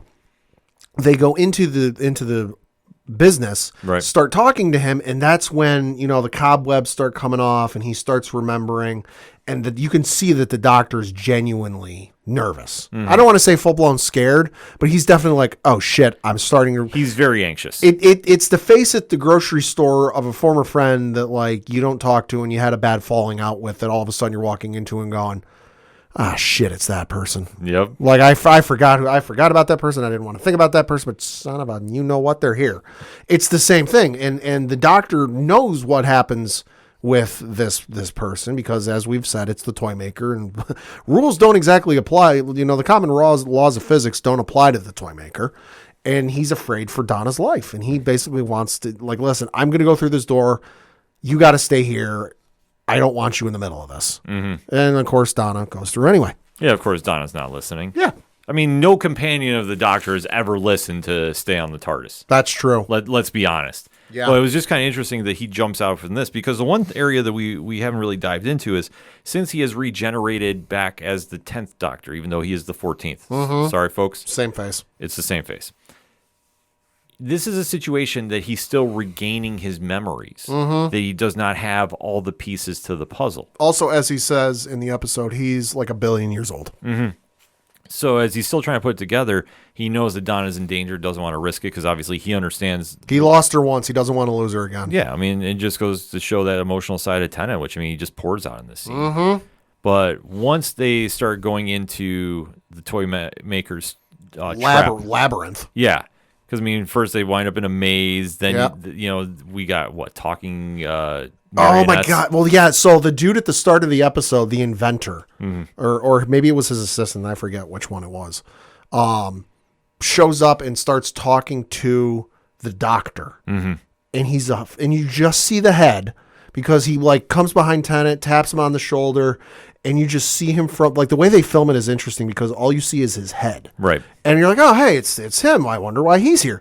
And then they do like either a camera flip or the camera pulls out and you realize he's a fucking marionette. Yeah. Which is all sorts of twisted. Oh, yeah. But it works, though. I Yeah, mean, just yeah. to prove how creepy the toy maker is, because I don't want to say when we brought up about the Joker earlier, that's kind of the vibe I was getting a little bit from Harrison's performance. But, you know, yeah. I'm not mad about it. Yeah. Not mad at all.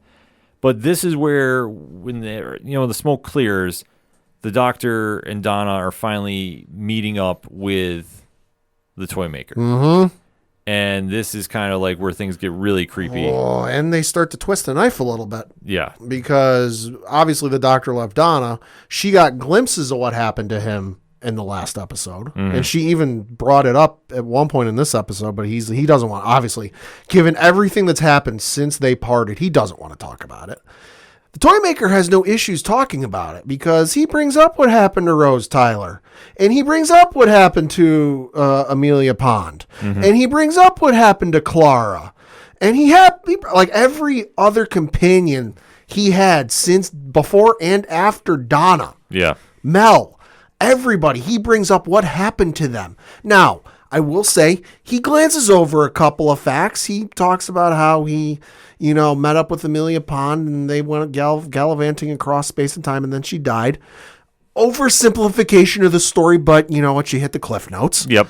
But you can just see the pain and anguish inside Tennant's face as he's getting forced to relive all of these memories. Oh, yeah. No, I mean, this is a brilliant scene. Uh-huh. And definitely drew out the anger of the Doctor, who challenges, as much as the Doctor does his quirkiness, to a card game. Yeah, because that's what the toy maker does. He plays games. Yep. Unfortunately, though, the Doctor loses. Yep. And So the toy maker goes, "Ha ha! I win. You're dead." yes. So now at this point, the Doctor and Donna make their escape. So no. What happens is the doctor goes, "Oh well, yes, technically you did win, but you forgot one of the most important rules: best 2 out of 3." And the toy maker, who is we find out in the episode, listen, if he doesn't follow any moral compass, he follows the rules because that's who he is. He, for all his faults and whatever other shenanigans he gets into, he follows the rules, and that's a rule: is best 2 out of 3. So he goes, "Fine. We'll play your third game," because the doctor beat him once before and banished him to another dimension, however they described it. He escaped, won the second game. So they're tied. If it's best 2 out of 3, none of them have won 2 games. So he goes, "Fine, we'll play your second game in 2023. And he escapes. All the meanwhile, the building dimension, whatever the hell this thing is, starts collapsing around him. They run back out the maze, out through the front of the store, onto the street, and the building literally folds in on itself like it's a sheet of paper and just disappears. At this point, I got a weird thing in theory in my head that Toymaker is actually a Time Lord. They alluded to that. Yeah, but that was the moment it kind of clicked in for me. I'm like, they alluded to, and now granted, if anyone's been in there like a long time watcher, we've only seen, the reboot era stuff. Yeah. So there could be something from before mentioning this. So apologies if they've mentioned this, but that's kind of the vibe I got too. Cause especially the one point they mentioned, they didn't outright say it, but they kind of put him on the same level, at least power wise and ability wise, as the Doctor. We're basically like when later in the episode, when they're like trying to talk him out of destroying the Earth, where Tennant is basically like, "Hey, listen, you and I, we can be celestial. Let's go into the TARDIS. Let's go off into space. We can be celestial beings dancing across the sky." Mm-hmm. It's an interesting setup. So that's why I said I think they tipped their hand a little too much there. Could be. Which I think we'll tie into Could later. be. But we jump to the present, and Unit has taken out the satellite with a big laser beam. 'Cause Giant laser. laser. It's a laser. It's a laser. Yes. I mean, complete Austin Powers, but it works, though. But once the pair returns from time and goes into the headquarters, well, somebody is waiting for them. Uh-huh. And Pat, who is that? Well, first of all, they get a little bit of a reunion of sorts because Melanie Bush returns to Doctor Who. For those of you who don't remember, she was the companion for the 6th and 7th Doctors back in the 80s, or back when those Doctors were running around. But so you get a reunion with Mel. They go to Unit. And they basically figure out, all right, hey, here's what's going on, yada, yada, yada. And all of a sudden, they start hearing music playing. Yeah. And they're like, what the hell is that music playing?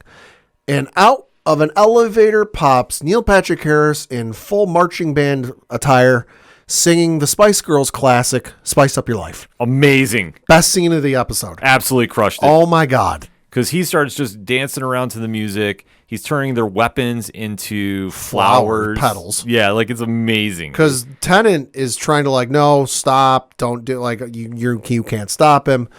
The head of Unit tells 2 of her soldiers, sees him. She turns them into balls from a ball pit at your local play place, which she goes, oh my God, what happened? Then he's like, they're dead. I'm sorry. And he's like, no, stop. Let me handle this. And she says, open fire.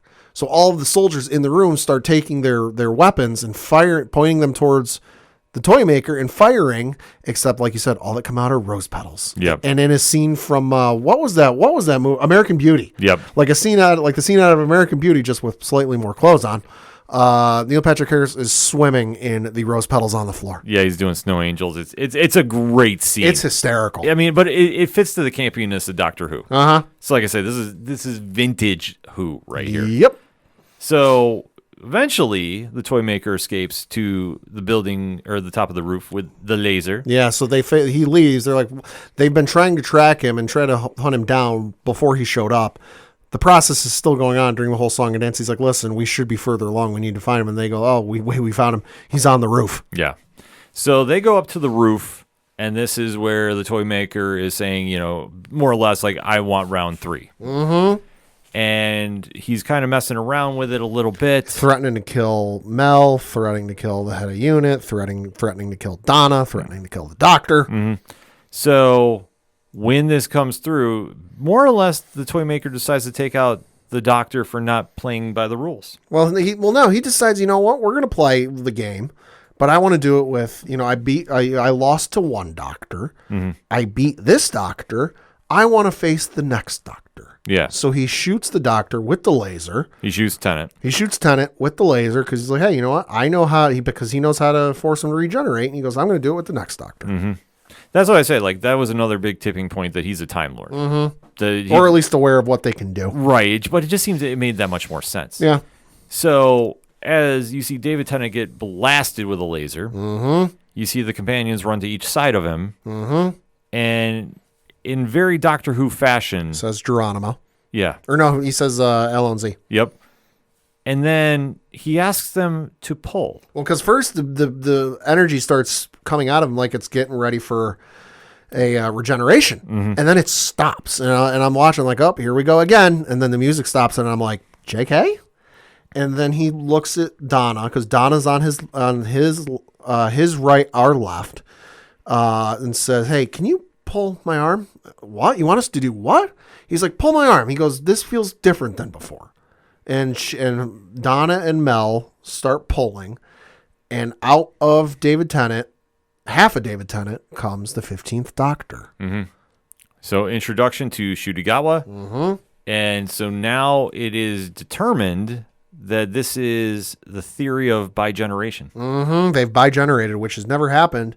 And according to them, isn't even really a thing. It's supposed to be a myth. Yeah, it's an urban legend. It ain't a myth or an urban legend no more. Yeah. Because it happened. Or a galactic legend, we should say. Yes. Because it goes through time and space. Yes. So it's a situation that now we have 2 doctors, and they're ready to face the toy maker in one last time. Which also shouldn't be a thing because, as has been history, with the exception of the 50th anniversary, 2 doctors shouldn't be in the same timeline or point in time together because things should explode if that happens. But hey, reasons. Yes, this is definition of reasons right here.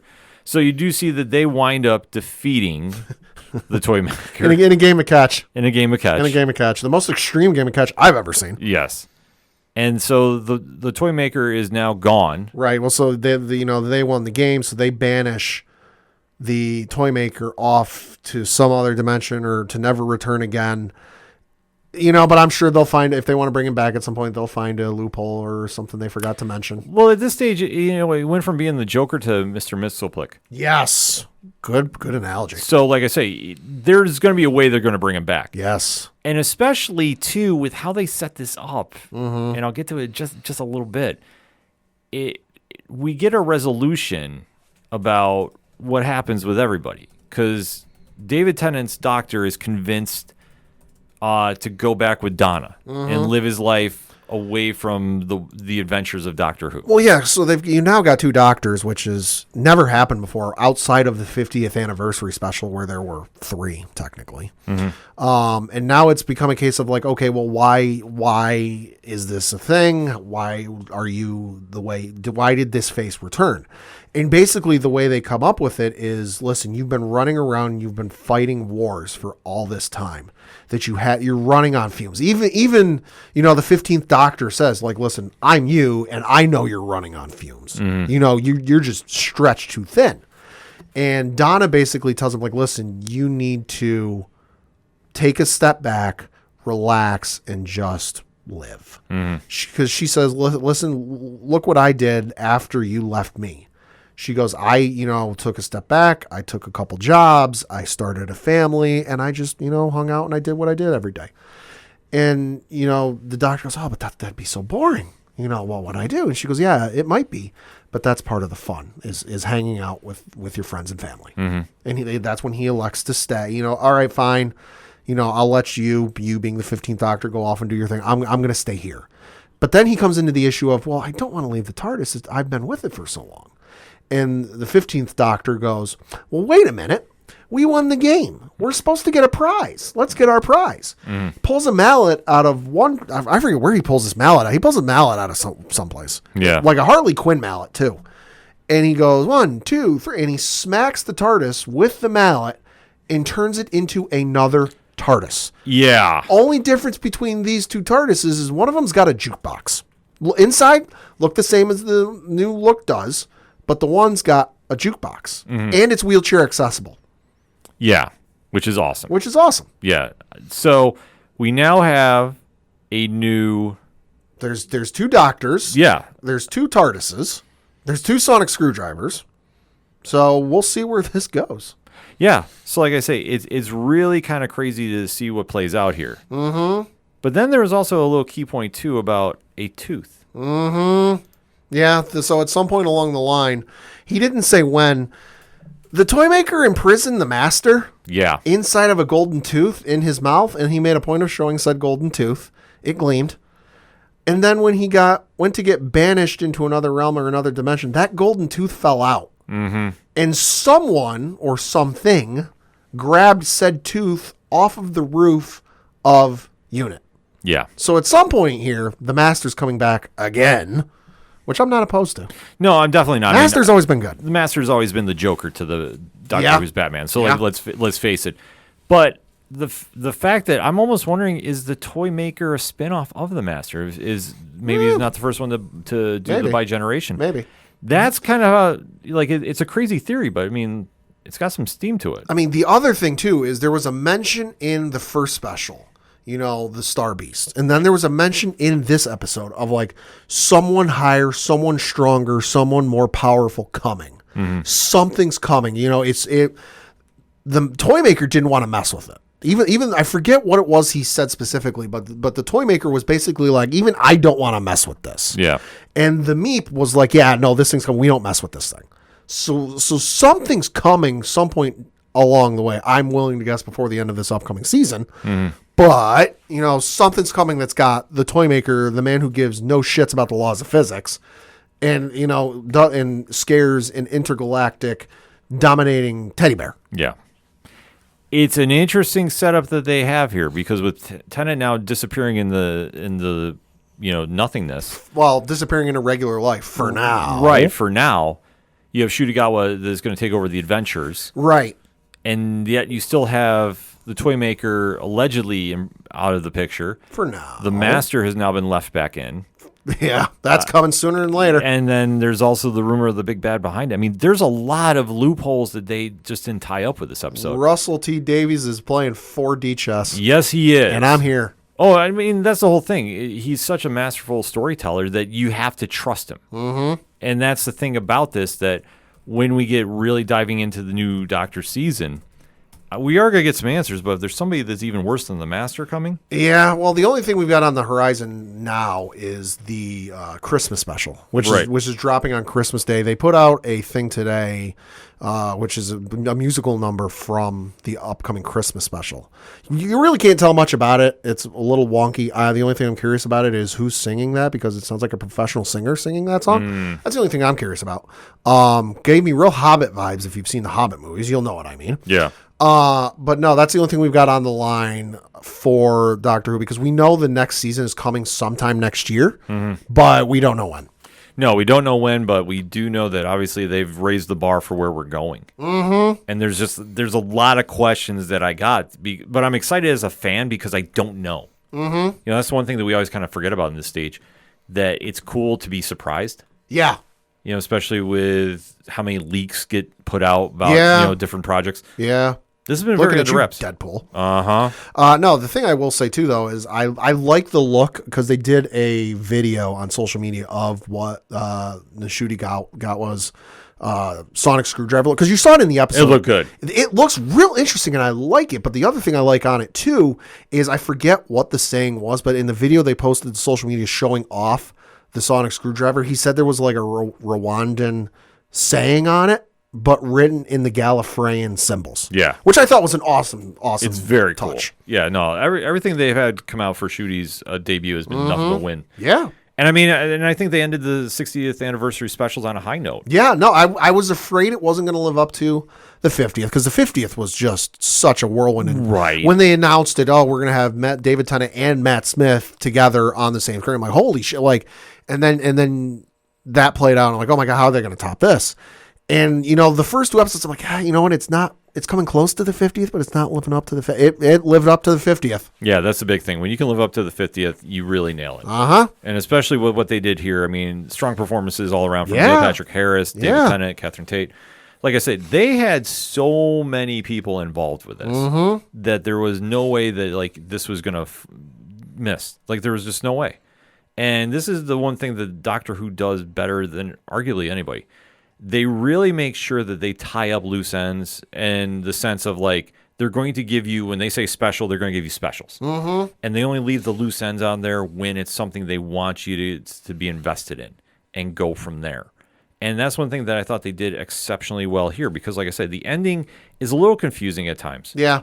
Just because I'm an impatient fan. Sure. And I want to see what they're going to do. Well, also, Doctor Who never does things A to B to C. It's A to B, back to A, over to D, back to C, over to G. Yeah, it's all over the place, which is one of the beauty and charms. But at the same time, if it's more streamlined in that aspect, it becomes a little more easier to figure out. This one, I still think is anybody's guess. Yeah. But there's a lot more upside to it that is keeping me invested as a fan. So that's where I want to see where we go from here. Yeah. But nothing but big wins here for what is going on with Doctor Who as the 60th anniversary is coming to a close. Hit us up on that hashtag ODPH pod. What is your thoughts about the Giggle, now airing on BBC and Disney Plus? And where do you think the direction of Doctor Who is going with the 15th Doctor in place? Let's talk about it. We're going to take a quick break first, though. We'll be right back. Hey, this is Scott Snyder, and you better listen to the ODPH podcast, or I'm coming for you, and Batman is coming for you. Coming back for the final segment on this edition of the ODPH podcast. We got a lot of one-shots. Pad, kick us off. Got a couple things to talk about, first of which is the local minute for sports, and got to talk some Binghamton Black Bears hockey, and looking at the standings for the Federal Prospects Hockey League and the Empire Division. Another week, still in first place. Let's go. Binghamton Black Bears in first place with a record of 11, 2, and 3. Grand total of 38 points. In second place is Motor City with 28. Danbury in third with 24 points. Watertown in fourth with 18 points. And Elmira in last with with 10 points. Looking at their schedule from the last week, they had 2 games, both on the road against the Carolina Thunderbirds. They won the game on Friday by the final score of 2-1. Hope they got short memories because they'll want to forget the game on Saturday. Lost by the final score of 8-3. Looking at the schedule they have for this upcoming weekend, they got 2 games. Both of them are at home. Friday is December 15th, 7 o'clock Eastern. They are playing the Danbury Hat Tricks.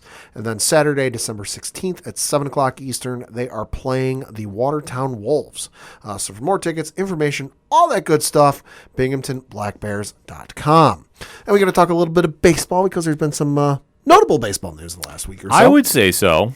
First of which is the New York Yankees officially traded with the San Diego Padres for Juan Soto. They also got Trent Grisham, I believe is his name, back in the trade. They gave up a few pieces for him, but hey, I understand why they gave up what they did, seeing as the San Diego Padres are losing at least 1, if not 2, if not 3 starting pitchers, one of which being the reigning, defending, undisputed NL Cy Young Award winner, Blake Snell.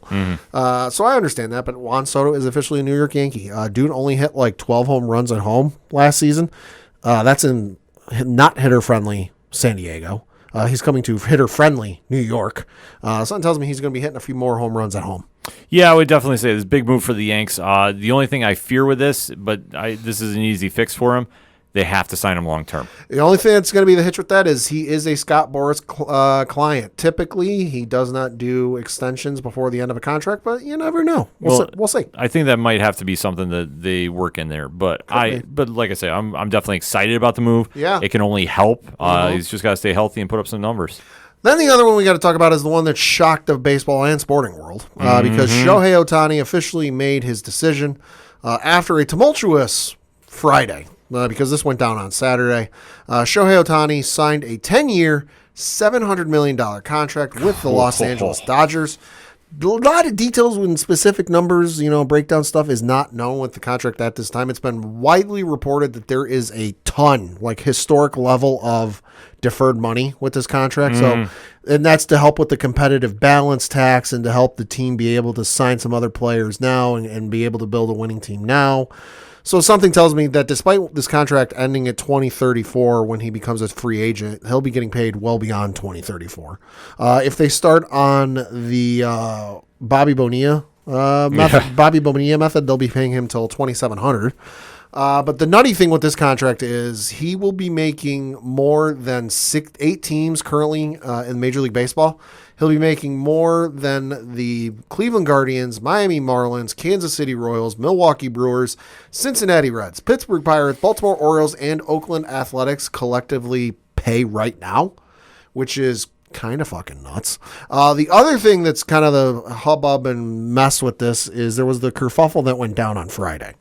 So the thing that went down on Friday was you had one reporter. I'm not going to name names because I don't want anybody to go after this person. They've apologized, but I still don't want you to go after them.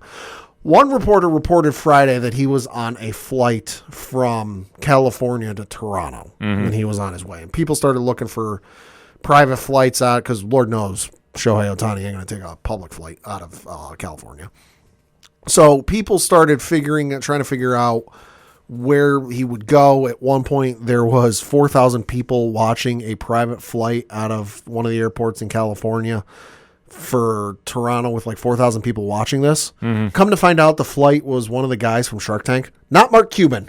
Oh, really? Yeah, hilarious story. So the flight, 4,000 people were tracking on flight. Wow. The 4,000 people that were tracking the flight on Flight Radar 24 turned out to be a flight for some guy from one of the guys from Shark Tank.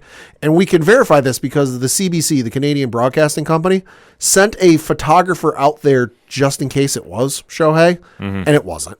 But the reading from a tweet by Brandon Weil, who is a Baseball Writers of America member, and he is the supervising editor on the score for Major League Baseball. He tweeted, this is a couple days ago as we record, quote, "So putting all the Ohtani pieces together, it looks like Ohtani hoped to land with the Dodgers. It was reported early he knew he wanted to go, gave them chance for final offer. The agent likely initially wasn't getting the money he wanted. Someone, Ohtani's camp, leaked that he was signing with the Blue Jays and he was traveling to Toronto.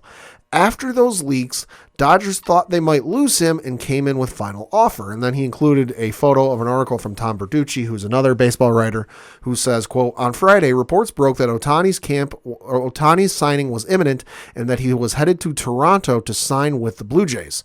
The report was completely erroneous. The Dodgers didn't know that. They held meetings Friday night with an air of worry. The rumors were likely false, they decided, but they still created angst among the Los Angeles executives. Quote, you just don't know, says one of the Dodgers executives when asked about the Friday night meetings. That's the best way to describe it. We just didn't know. It was not a comfortable feeling, close quote. So Dodgers fans understandably miffed about this whole thing because there's a lot of people, because Drake at one point got involved in this because he put a photo on Instagram or wherever it was of him wearing a Blue Jays Ohtani jersey. Oh my God. Because of course Drake's got close ties with the Toronto Raptors. So presumably he knows some folks at the Toronto front office. Oh, Drake's giving us a hint. He's coming.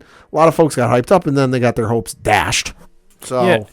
Wild story. It's a wild story indeed, but this just proves let the process play out. I mean, that's the one thing. I mean, in a weird sense, it's kind of like the same thing happened with LeBron going to Miami way back when. Yes. Except, he didn't do a special to announce that he's taking his talents to South Beach. He scooped every writer who was trying to be the first to get the credit. He posted it on Instagram. Well, that's the whole thing. If he's smart, and he clearly is, he was like, I don't need to tell anybody until I'm ready to tell anybody. Yeah. And he did. So he did it his way. If anybody else was already thinking he was coming there, stop.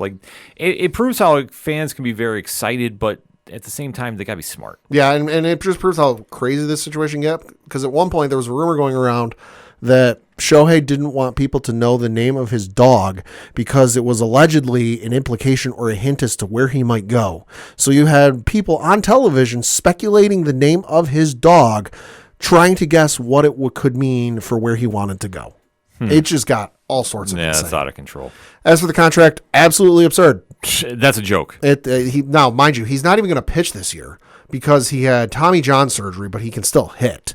But still, he's not even going to be able to pitch this year. But the fact that he's getting paid $700 million over the course of 10 plus years is insane. We're going to live in the day and age where somebody's getting $1 billion. I hope that doesn't happen until after I die. Yeah, same here. But I could understand it if you were saying like $400 or $500 million with him. Then at least I could be like, okay, it's a lot, but I get it, sure. See, but even 6, stretching it, 7, fuck off. No, I mean the deal is, I'm sorry, you're paid to play a professional sport. Mm-hmm. There has to be a hard cap all around on the board about how much money is there, right? And say not to go on too much of a rant, but it's I'm sorry, I feel that there's other jobs in this world that are more important. Yeah. That deserve more funding than sitting here throwing money at somebody that's going to pitch every 5 days and be a part of a team.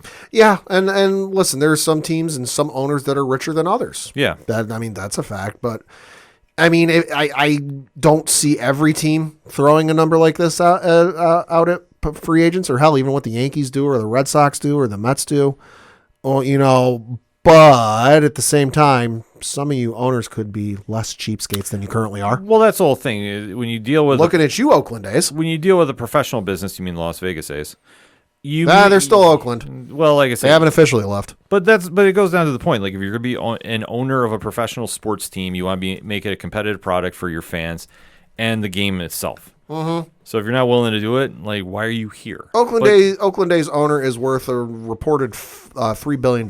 Yeah. Oakland A's are either second to last or last in terms of payroll. Right, but it all sorry, dude, you can skip on some caviar to help your team. Well, allegedly, because it'll come back and help you. Well, that's the whole thing with that. It's just when you have teams that are not spending money and just kind of treating it as a fun toy. Mm-hmm. You're not going to do anything for longevity of your franchise. I'm sorry, that's just how I read it. Yeah. But then it's you go to the opposite end of the spectrum here. $700 million for one person. I'm sorry, that's insane. It's insane. Yeah, it's absolutely insane. So you know what, not wishing anything bad against the Dodgers, but if they don't win, I mean, this will just tell you money can't buy everything. And also, National League, congratulations. There's your next MVP for the next 10 years because the writers love Shohei. Yeah.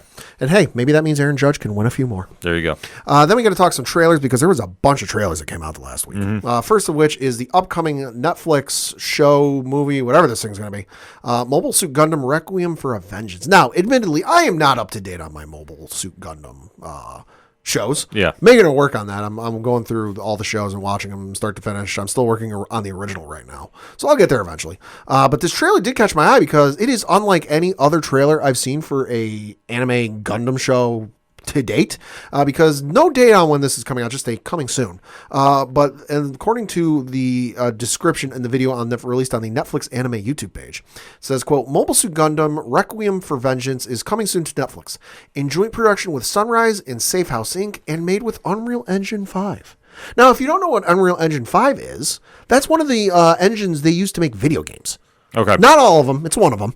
But I looked at this and I went, this looks like a fucking video game. And sure enough, it does. And I got to say, it looks real good. I might give this a watch whenever this decides to come out. It looked good. It did. Then we got to talk some video game trailers because there were a plethora of video game trailers that came out in the last week or so. Well, there's a reason for it. There was a reason for it. And that would be the Video Game Awards, which did just come out. Surprise to no one, Baldur's Gate 3 won Game of the Year. No, not really surprised there. Call of Duty developers, get your panties out of a bunch. Christopher Judge said nothing wrong. Christopher Judge, if you don't know, is the voice actor who voices Kratos in the God of War franchise. Okay. The reboot franchise, not the originals. He's the most recent games.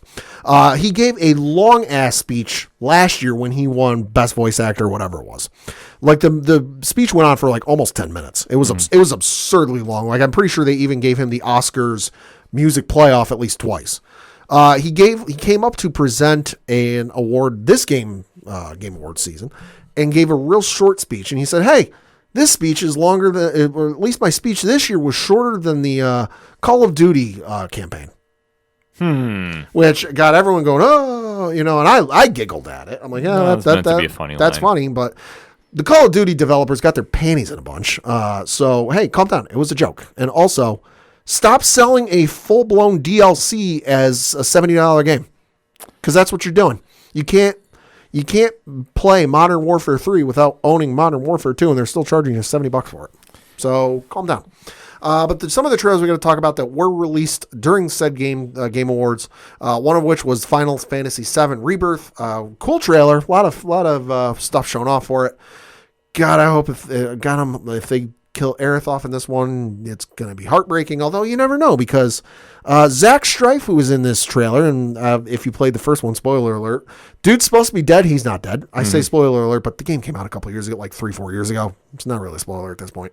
But you never know what's going to happen with this game this time around, because in the original game, Zach Strife is dead. Not even in the first one. Got introduced in a later game.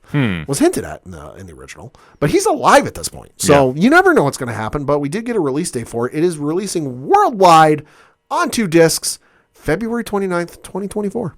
Yeah, I mean, trailer looked really good, but Looks very good. It's Final Fantasy. I mean, they can't really mess that up too much. In a trailer that I know excited the hell out of you. Let's go. Coming from the folks over at Bethesda and Arcane Lion, that's the studio that worked on Dishonored and Deathloop, is a Blade video game.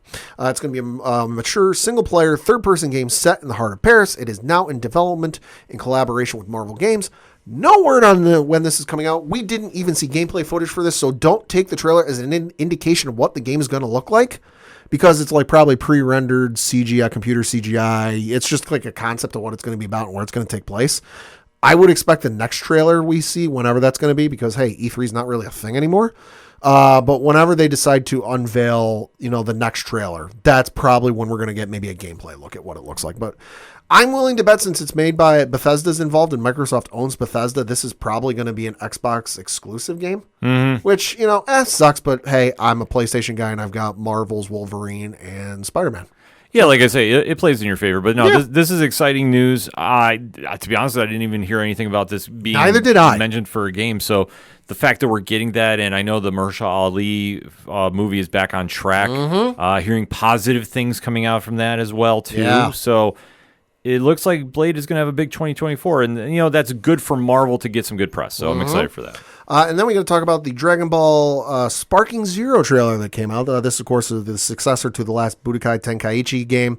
No word when this is coming out. The trailer just says wish list now. It's coming out for PlayStation 5, the Xbox Series X/S, and it's going to be out on PC through Steam.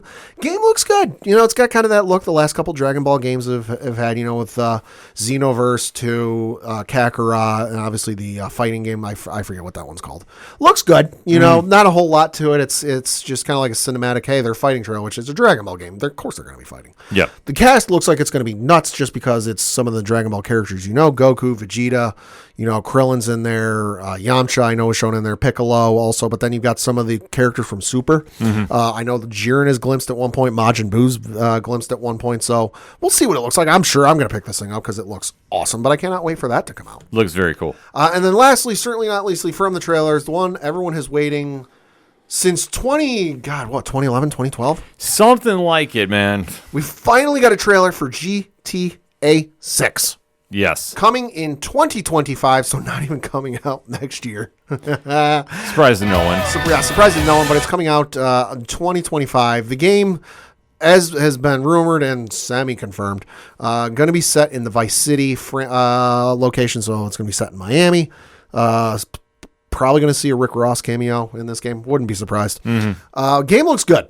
Game looks like it's going to be a lot of fun. It's going to be nuts. It's going to be all the antics you would ensue with a Grand Theft Auto game. But the fact that it's been 3 generations, because the GTA 5 came out, a lot of people associate it with PS4 and the Xbox One. It came out on the Xbox 360 and the PlayStation 3 originally. It came out when I was still in college. Yeah. Because I remember buying Saints Row 4, playing through that and getting through everything I could do with that. And then Grand Theft Auto 5 came out. I sold Saints Row 4 back to the GameStop where I was going to school as credit towards GTA 5. And I bought GTA 5 while I was still in college. So it came out originally on the PlayStation 3, Xbox 360. Then they re-released it with first-person only mode added for PlayStation 4 and the Xbox One. And then they re-released it for PlayStation 5 and the most recent Xbox. So it's absolutely insane that Grand Theft Auto skipped an entire console generation. But hey, we're GTA 6 right around the corner. Hard to believe it's here, but you know what? Good. I'm glad to see it. So yeah, it's gonna be a lot of fun. Yeah, it's like I say, I just want to actually get it physically in my hands, and then we'll go from there. I do too. All right, so very quickly for me, the UFC and NXT stuff, we'll be talking wrestling this week on Wrestling Night Live, Nerd Initiative, Thursday night, 8 p.m. Eastern Standard Time, so you get the NXT recap there. Other than that, it was kind of a little more quieter week per se as far as WWE and AEW goes, but a lot of great stuff has happened on the indies, so definitely want to make sure you drop that subscribe button for that, and also keep an ear out for it in podcast form. Yeah. A lot of stuff happening there as well, so definitely make sure you follow Nerd Initiative for all that. The UFC card this weekend, I'll be talking on Patreon about. Okay. So definitely have my thoughts there. Want to make sure that we give a little incentive for this month's bonus episode, so we'll definitely have a lot to talk about that. So patreon.com/ODPH podcast. And quick bit of movie news, because we didn't get a chance to talk about this last week, but it's been officially confirmed. 2 new additions into the Superman Legacy movie from James Gunn. Okay. One, we had heard the rumor. It was an all done deal, but the tweet has come out, so I guess it's now the equivalent of Facebook official. Nicholas Hoult will be playing the role of Lex Luthor. Oh, okay. So, good actor. Yeah, so there was a tweet that was put out by James Gunn on his Instagram, or actually a post on his Instagram, I should say, quote, "Yes, I can finally answer. Nicholas Hoult is Lex Luthor in Superman Legacy. I couldn't be happier. When we went out to dinner last night to celebrate and discuss how we could create a Lex that will be different from anything that we've seen before and we'll never forget. Quote, but James, we've heard this weeks ago. Why didn't you tell us it was true? Unquote. Quote, because we were still discussing it. Or we were discussing it. It wasn't final until a couple days ago, and I didn't want to tell you something that wasn't certain. Anyway, here's to Lex, one of my favorite characters in the DCU, end quote from the Instagram post, and there's a picture up of them as well. Nice. In case you don't know, Nicholas Hoult, known for such films as Nux and Mad Max Fury Road. Marcus Brewer in About a Boy. Wasn't that the movie that was filmed over the course of 10 years? I believe so. Something like that. He was also in the movie Warm Bodies, and he was also Hank and Beast from X-Men Days of Future Past. Yes, he was part of the new school of the X-Men class, so it's very cool to see him. I know that he had been rumored to be joining the new DCU in some manner, shape, or form. Also played J.R.R. Tolkien in the biopic Tolkien. Yep. If you're a Lord of the Rings fan, highly recommend that movie. Yeah, no, he's a great addition. He's a great actor. Good movie. Glosses over some stuff, but it's a movie. Yeah, but definitely a huge win for this new Superman Legacy reboot. Yeah. And it was also announced quietly, which I know it generated a little bit of buzz, but I mean, honestly, this did not like crush me in any single way, except I was super excited to hear who is going to be playing. And that is Sean Gunn is coming to the DCU, which we all knew. Yeah. And he's been cast as Maxwell Lord. Wait, the dude, the same, well, I'd say the same dude. The former dude that Pedro Pascal was playing. Oh, okay. So this, which like I said, it didn't crush Interesting. me because like Maxwell Lord, I'm not the biggest fan of. I liked Pedro Pascal in that movie, but the role was not great. Right, how it was written, and I agree with you. It wasn't. I think what they're going to do is you're going to see the slow but sure building of JLI. Ooh. And that's where Maxwell Lord will come in because knowing James Gunn, I think that's where we're going to get some Justice League International eventually. I'll say this. The only reason I remember that character's name is because of Pedro Pascal's performance. Mm-hmm. Well, that's other than that, forgettable role. Well, yeah, exactly. As far as the movies go, very forgettable. Comics-wise, a little more complicated. I bet. You know him more for being one of the mysterious figure behind Justice League International from the late 80s, early 90s. Definitely goes in a little different directions as time goes forward. Mm-hmm. And the connection with Wonder Woman that they tried doing on the big screen, you understand why if you read the comics. I will leave it at that, but I am excited for the casting because I think that Gunn is going to get him right as far as the big screen portrayal. And when Lord is written right, a lot of good things can come from the character. And I think that's why I said, like, it didn't blow me away, but I'm like, if they go this route, I will be excited for it. But I'm definitely not hating on this one way or another. Right. So definitely a lot of exciting news happening with DC Films. But speaking of comics, we got to close this out how we always do, Pat. Let's talk about what's coming at the shops this week. So what I'm picking up this week, one from DC, two from Marvel. The one from DC is Superman Action Comics, issue number 1060. Of course, Philip K. Johnson still writing. This one is Action Comics Into the Abyss with John Constantine. A mistake from Superman's past has returned, and Metropolis hangs in the balance as the super family is betrayed from within and stripped of all their powers one by one. Superman sets out on a suicide mission into the multiverse, alongside the unlikeliest of allies, Constantine, the demon Etrigan, and making his return to Action Comics, Bloodwind. Plus, during Beast World in Metropolis, Dreamer has a run-in with the life-changing consequences, and Zod's son begins to suspect New Kandor isn't as peaceful as it seems in the prelude to Kneel Before Zod #1. So that sounds like it's going to be all sorts of nuts. Then from one's from Dark Horse, I should say. The first one, that is Star Wars The High Republic Adventures, Phase 3, issue number 1 from Daniel Jose Older. This one reads, quote, "Out here at the edge of the war, death surrounds us. It has been 1 year since the fall of Starlight. Padawan Lula Talisola and many others are missing and presumed dead. At the Alamaj Cantina, a Republican outpost on the planet of Eridu, Zine mourns and waits when an intriguing transmission is received from Tartak-Ville. A warlord on the remote moon of Baracront, Zine, Court, and a void-contemplating droid named 5AG3 must venture once more into the hyperspace to repair their fractured team and perhaps the galaxy." Super exciting stuff. Like I've said before, High Republic is some of the best writing Star Wars is doing to date. And then the other one I'm going to mention is from the wonderful folks over at Marvel. This one is Star Wars The High Republic, Shadow of Starlight, issue number 3 from Charles Soule. There you go. Bel Zettifar, Jedi Knight. Many Jedi Knights were lost in the fall of Starlight Beacon, and many lost their way after the disaster. Bel Zettifar did not. With his trusty Sharhound Ember at his side, Bel will battle to rid the galaxy of the villainous Nihil, and they won't be alone. Learn who survived the fall of Starlight. So obviously Starlight is a space station that has been kind of the central focusing point along what's been going on in the High Republic. So to kind of see what's been going on with that and get some updates, because they did Phase 1. Phase 2 was kind of like a look back. Now they're going back to where they were in Phase 3. It's going to be interesting to see where they go, because I'm super excited for this. Yeah, no, there's a lot of cool stuff coming out from Star Wars, especially, like, say, Charles Soule. You can't really go wrong there. Nope. All right, for me, on the DC front, Well, we have Beast World number 2 coming out. So that is the big Titans crossover. If you read the first issue, it was wild. I fully expect this to be right there with it. It's going to be exciting times. Also coming out from DC, Batman and Robin number 4. This is one of my favorite Batman stories I've read in quite some time. It's fun. It doesn't get into too much of what's going on in the Chip Zdarsky run, which I do love. I want to make that very well clear. Okay. But this is more focusing on the dynamic between literally Batman and Robin, Bruce and Damian Wayne, the father and son dynamic. So I really enjoyed the series thus far. Like I say, the first 3 issues have been great. I fully expect this one to be something as well, too. Outsiders number 2. So this is the return of one of the more interesting teams in the DC universe, but with the Hive Mind writing, Jackson Lansing and Colin Kelly, you know I'm definitely going to check this out. Their Thunderbolts was freaking amazing with Geraldo Borges drawing. Oh, my God. So good. Okay. So good.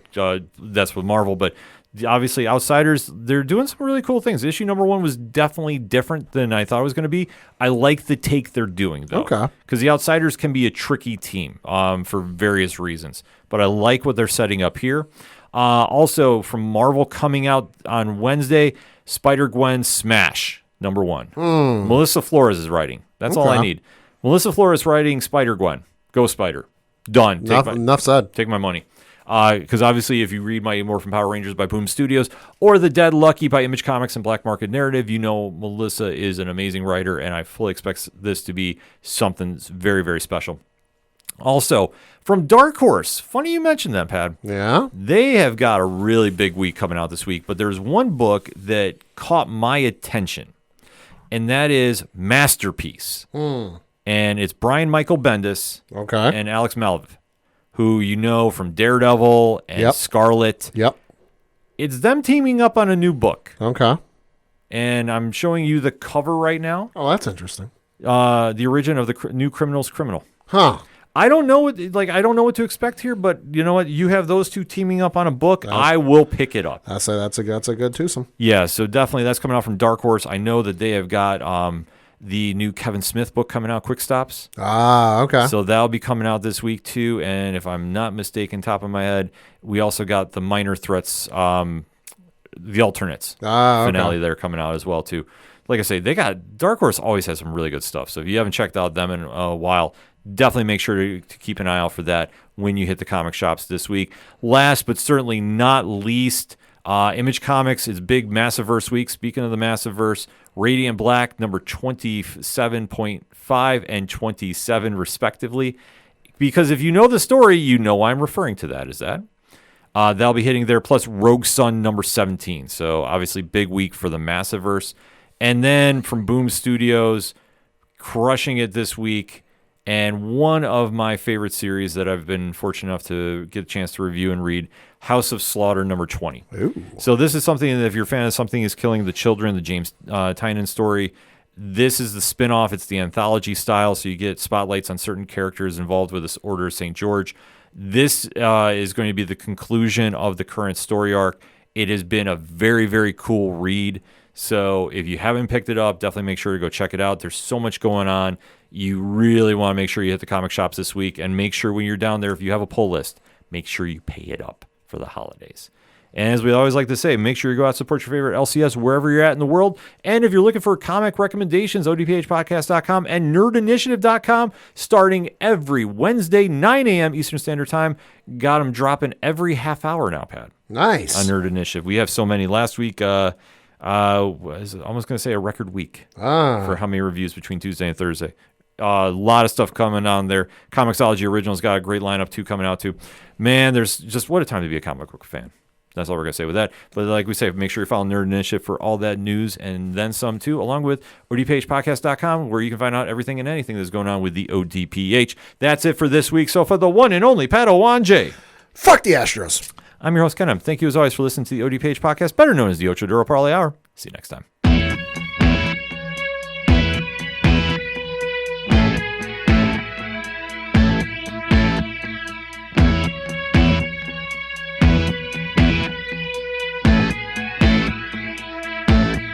It's such waste of time swiping left and swiping right on people you could know. 'Cause 'Cause anyone who's worth a damn be worth way more than a picture could ever show. You could find the right light, find the right angle, and never find your soul. And it can feel like a losing battle, and this plot is full of holes. This modern way of finding love just makes me feel so alone. And I can't be the only one sick of staring at my phone. So look up, talk to me, a better way to spend our energy. Just look up, talk to me. We don't have to float alone on the open sea. Don't know that I believe in the old time fable. Everyone has just one true love. All I know is you're across this table, and you're all I'm thinking of. So look up, talk to me, a better way to spend our energy. Just look up, talk to me. We don't have to float alone on the open sea. Ooh, ooh, talk to me. Ooh, talk to me. It's such waste of time swiping left and swiping right on people you could know.